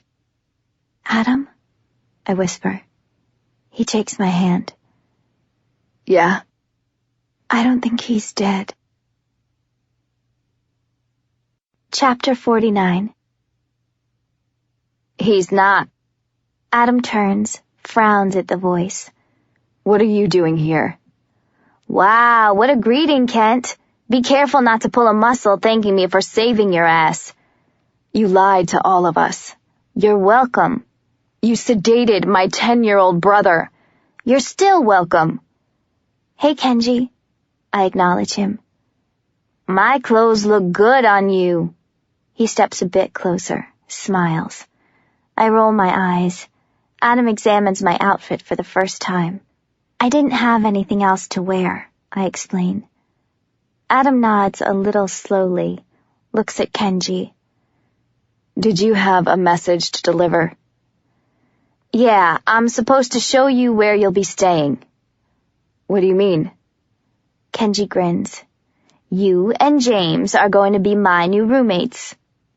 Adam swears under his breath. Sorry, bro, but we don't have enough rooms for you and Hot Hands over here to have your own private space. He winks at me. No offense. I have to leave right now? Yeah, man. I want to go to sleep soon. I don't have all day to wait around for your lazy ass. Lazy? I hurry to interrupt before Adam has a chance to fight back. What do you mean you want to go to sleep? What time is it? It's almost 10 at night, Kenji tells me. It's hard to tell underground, but we all have to try to be aware of the clocks. We have monitors in the hallways, and most of us try to wear watches. Losing track of night and day can screw us up pretty quickly, and now is not the time to be getting too comfortable. How do you know Warner isn't dead? I ask, nervous. We just saw him on camera, Kenji says. He and his men are patrolling this area pretty heavily. I managed to hear some of their conversation. Turns out Warner got shot. I suck in my breath, try to silence my heartbeats. That's why we got lucky last night. Apparently the soldiers got called back to base because they thought Warner was dead. There was a shift in power for a minute. No one knew what to do, what orders to follow, but then it turned out he wasn't dead, just wounded pretty bad. His arm was all patched up and in a sling. Kenji adds. Adam finds his voice before I do. How safe is this place from attack? Kenji laughs. Oh, safe as hell. I don't even know how they managed to get as close as they did, but they'll never be able to find our exact location. And even if they do, they'll never be able to break in. Our security is just about impenetrable. Plus, we have cameras everywhere. We can see what they're doing before they even plan it. Doesn't really matter, though, he goes on, because they're looking for a fight, and so are we. We're not afraid of an attack. Besides, they have no idea what we're capable of, and we've been training for this shit forever. Do you... I pause, flush. Can you... do you have a gift, too? Kenji smiles and disappears. He's really gone. I stand up, try to touch the space he was just standing in. He reappears just in time to jump out of reach. Hey, whoa, careful. Just because I'm invisible doesn't mean I can't feel anything. Oh, I pull back, cringe. I'm sorry. You can make yourself invisible? Adam looks more irritated than interested. Just blew your mind, didn't I? How long have you been spying on me? Adam narrows his eyes. As long as I needed to. but his grin is laced with mischief. So you're corporeal? I ask. Look at you using big fancy words. Kenji crosses his arms, leans against the wall. I mean, you can't, walk through walls or anything, can you? He snorts. Nah, I'm not a ghost. I can just blend, I guess, is the best word. I can blend into the background of any space, shift myself to match my surrounds. It's taken me a long time to figure it out. Wow. I used to follow Adam home. That's how I knew where he lived, and that's how I was able to run away because they couldn't really see me. They tried to shoot at me anyway, he adds, bitter. But I managed not to die, at least. Wait, but why were you following Adam home? I thought you were looking for me, I ask him. Yeah, well, I enlisted shortly after we got wind of Warner's big project. He nods in my direction. We've been trying to find you, but Warner had more security clearance and access to more information than we did. We were having a hard time tracking you down. Castle thought it would be easier to have someone on the inside paying attention to all the crazy shit Warner was planning. So when I heard that Adam was the main guy involved in this particular project, and that he had this history with you, I sent the information to Castle. He told me to watch out for Adam, too.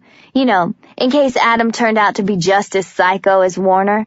We wanted to make sure he wasn't a threat to you or our plans. But I had no idea you'd try to run away together. Messed me the hell up. We're all silent for a moment. So how much did you spy on me? Adam asks him. Well, Kenji cocks his head. Is Mr. Adam Kent suddenly feeling a little intimidated? Don't be a jackass. You hiding something? Yeah, my gun. Hey! Kenji claps his hands together. So, are we ready to get out of here or what? I need a pair of pants. Kenji looks abruptly annoyed. Seriously, Kent? I don't want to hear that shit. Well, unless you want to see me naked, I suggest you do something about it. Kenji shoots Adam a dirty look and stalks off, grumbling something about lending people all of his clothes. The door swings shut behind him. I'm not really naked, Adam tells me. Oh, I gasp. Look up. My eyes betray me. He can't bite back his grin in time. His fingers graze my cheek. I just wanted him to leave us alone for a second. I'm blushing through my bones, fumbling for something to say. I'm so happy you're okay. He says something I don't hear. Takes my hand, pulls me up beside him.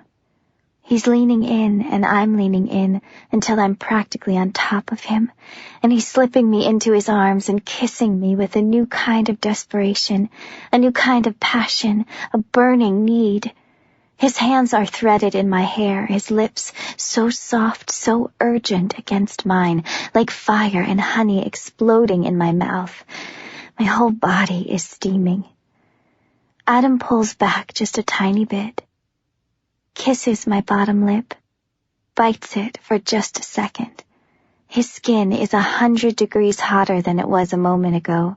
His lips are pressed against my neck, and my hands are on a journey down his upper body, and I'm wondering why there are so many freight trains in my heart, why his chest is a broken harmonica.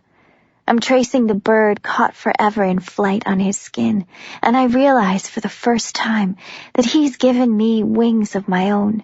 He's helped me fly away, and now I'm stuck in centripetal motion, soaring right into the center of everything. I bring his lips back up to mine. Juliette, he says. One breath, one kiss, 10 fingers teasing my skin. I need to see you tonight. Yes, please. 2 hard knocks send us flying apart. Kenji slams open the door. You do realize this wall is made of glass, don't you? He looks like he's bitten the head off a worm. No one wants to see that. He throws a pair of pants at Adam, nods to me. Come on, I'll take you to Sonia and Sarah. They'll set you up for tonight. Turns to Adam. And don't ever give those pants back to me. What if I don't want to sleep? Adam asks, unabashed. I'm not allowed to leave my room? Kenji presses his lips together, narrows his eyes. I will not use this word often, Kent, but please, don't try any fancy, secret, sneaking away shit. We have to regulate things around here for a reason. It's the only way to survive. So do everyone a favor and keep your pants on. You'll see her in the morning. But morning feels like 1,000,000 years from now. Chapter 50. The twins are still asleep when someone knocks. Sonia and Sarah showed me where the girls' bathrooms are, so I had a chance to shower last night. But I'm still wearing Kenji's oversized clothes. I feel a little ridiculous as I pad my way toward the door. I open it. Blink. Hey, Winston. He looks me up and down. Castle thought you might like to change out of those clothes. You have something for me to wear? Yeah, remember we made you something custom. Oh, wow, yeah. That sounds great. I slip outside silently, following Winston through the dark halls. The underground world is quiet, its inhabitants still asleep. I ask Winston why we're up so early. I figured you'd want to meet everyone at breakfast. This way you can jump into the regular routine of things around here. Even get started on your training. He glances back. We all have to learn how to harness our abilities in the most effective manner possible. It's no good having no control over your body. Wait, you have an ability too? There are exactly 56 of us who do. The rest are our family members, children, or close friends who help out with everything else. So, yes, I am one of those 56. So are you. I'm nearly stepping on his feet in an effort to keep up with his long legs. So what can you do? He doesn't answer, and I can't be sure, but I think he's blushing. I'm sorry, I backpedal. I don't mean to pry. I shouldn't have asked. It's okay. He cuts me off. I just think it's kind of stupid. He laughs a short, hard laugh. Of all the things I should be able to do. He sighs. At least you can do something interesting. I stop walking, stunned, horrified. You think this is a competition? To see which magic trick is more twisted? To see who can inflict the most pain? That's not what I meant. I don't think it's interesting to be able to kill someone by accident. I don't think it's interesting to be afraid to touch a living thing. His jaw is tense. I didn't mean it like that. I wish I were more useful. That's all. I cross my arms. You don't have to tell me if you don't want to. He rolls his eyes, runs a hand through his hair. I'm very flexible, he says. It takes me a moment to process his admission. Like, you can bend yourself into a pretzel? Sure, or stretch myself if I need to. I'm gawking so openly I must be embarrassing myself. Can I see? He bites his lip, readjusts his glasses, looks both ways down the empty hall, and loops one arm around his waist. Twice. I'm gaping like a dead fish. Wow. It's stupid, he grumbles, and useless. Are you insane? I lean back to look at him. That's incredible! But his arm is back to normal and he's walking away again. I have to run to catch up. Don't be so hard on yourself, I try to tell him. It's nothing to be ashamed of. But he's not listening, and I'm wondering when I became a motivational speaker, when I made the switch from hating myself to accepting myself, when it became okay for me to choose my own life. Winston leads me to the room I met him in. The same white walls, the same bed. Only this time, Adam and Kenji are waiting inside. My heart kicks into gear and I'm suddenly nervous. Adam is up. He's standing on his own and he looks perfect. beautiful, unharmed. There's not a single drop of blood on his body. He walks forward with only a slight discomfort, smiles at me with no difficulty. His skin is a little paler than normal, but positively radiant compared to his complexion the night we arrived. His natural tan offsets a pair of eyes a shade of blue in a midnight sky. Juliette, he says. I can't stop staring at him, marveling at him, amazed by how incredible it feels to know that he's all right. Hey, I managed to smile. Good morning to you too, Kenji interjects. I startle. I'm pinker than a summer sunset and shrinking just as quickly. Oh, hi. I wave a limp hand in his direction. He snorts. All right, let's get this over with, shall we? Winston walks toward one of the walls, which turns out to be a closet. There is one pop of color inside. He pulls it off the hanger. Can I, have a moment alone with her? Winston takes off his glasses, rubs his eyes. I need to follow protocol. I have to explain everything. I know. That's fine, Adam says. You can do it after. I just need a minute, I promise. I haven't really had a chance to talk to her since we got here. Winston frowns, looks at me, looks at Adam, sighs. All right, but then we'll be back. I need to make sure everything fits, and I have to check the... Perfect. That sounds great. Thanks, man. And he's shoving them out the door. Wait! Winston slams the door back open. At least get her to put the suit on while we're outside. That way it won't be a complete waste of my time. Adam stares at the material in Winston's outstretched hand. Winston rubs his forehead and mumbles something about people always wasting his time, and Adam suppresses a grin, glances at me. I shrug. Okay, he says, grabbing the suit. But now you have to get out. And pushes them both back into the hallway. We're going to be right outside, Kenji shouts. Like 5 seconds away. Adam closes the door behind them, turns around. His eyes are burning into me. I don't know how to calm my heart. I try to speak and fail. He finds his voice first. I never had a chance to say thank you, he says. I drop my eyes. Pretend heat isn't fighting its way up my face. Pinch myself for no reason. He steps forward, leans in, takes my hands. Juliette. I peek up at him. You saved my life. I bite the inside of my cheek. It seems so silly to say, you're welcome for saving someone's life. I don't know what to do. I'm just so happy you're okay, is all I manage. He's staring at my lips and I'm aching everywhere.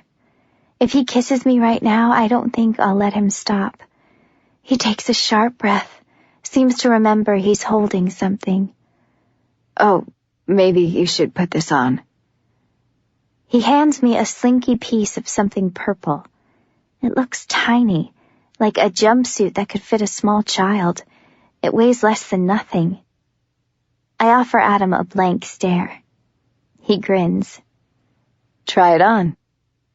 I stare differently. Oh. He jumps back, a little bashful.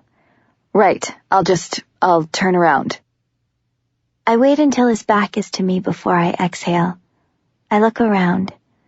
There don't seem to be any mirrors in this room. I shed the oversized outfit, drop each piece on the floor. I'm standing here, completely naked, and for a moment, I'm too petrified to move. But Adam doesn't turn around. He doesn't say a word. I examine the shiny purple material. I imagine it's supposed to stretch. It does. In fact, it's unexpectedly easy to slip on, like it was designed specifically for my body. There's built-in lining for where underwear is supposed to be, extra support for my chest, a collar that goes right up to my neck, sleeves that touch my wrists, legs that touch my ankles, a zipper that pulls it all together. I examine the ultra-thin material. It feels like I'm wearing nothing. It's the richest shade of purple, skin-tight, but not tight at all. It's breathable, oddly comfortable. How does it look? Adam asks. He sounds nervous. Can you help me zip it up? He turns around. His lips part, falter, form an incredible smile. His eyebrows are touching the ceiling. I'm blushing so hard I don't even know where to look. He steps forward and I turn around, only too eager to hide my face, the butterflies racing through my chest. Adam touches my hair, and I realize it's almost all the way down my back. Maybe it's time I cut it. His fingers are so careful. He pushes the waves over my shoulder so they won't get caught in the zipper. Trails a line from the base of my neck down to the start of the seam, down to the dip in my lower back. I can hardly keep myself upright. My spine is conducting enough electricity to power a city. He takes his time zipping me up, runs his hands down the length of my silhouette. God, you look incredible, is the first thing he says to me. I turn around. He's pressing his fist to his mouth, trying to hide his smile, trying to stop the words from tumbling out of his lips. I touch the material, decide I should probably say something. It's very comfortable. Sexy. I look up. He's shaking his head. It's sexy as hell. He steps forward, slips me into his arms.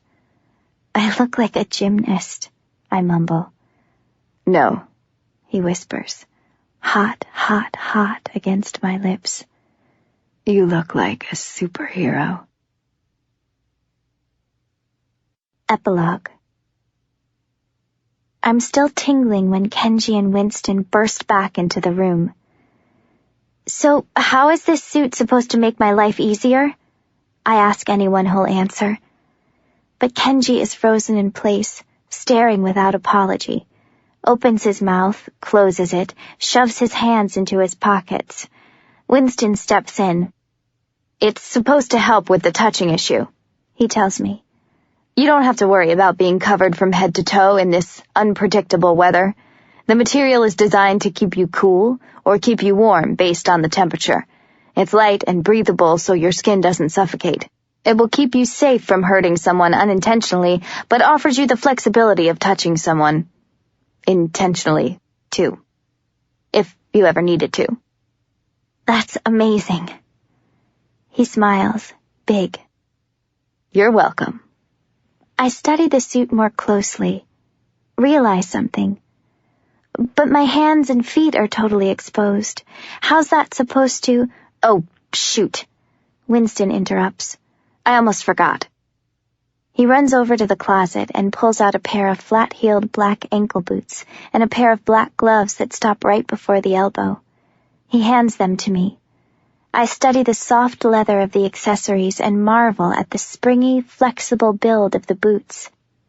I could do ballet and run a mile in these shoes. These should fit you, he says. They complete the outfit. I slip them on and tip up on my toes, luxuriate in the feeling of my new outfit. I feel invincible. I really wish I had a mirror for once in my life. I look from Kenji to Adam to Winston. What do you think? Is it okay? Kenji makes a strange noise. Winston looks at his watch. Adam can't stop smiling. He and I follow Kenji and Winston out of the room, but Adam pauses to slip off my left glove. He takes my hand, intertwines our fingers, offers me a smile that manages to kiss my heart. And I look around, flex my fist, touch the material hugging my skin. I feel incredible. My bones feel rejuvenated. My skin feels vibrant, healthy. I take big lungfuls of air and savor the taste. Things are changing, but this time, I'm not afraid. This time, I know who I am. This time, I've made the right choice, and I'm fighting for the right team. I feel safe, confident, excited even. Because this time, I'm ready.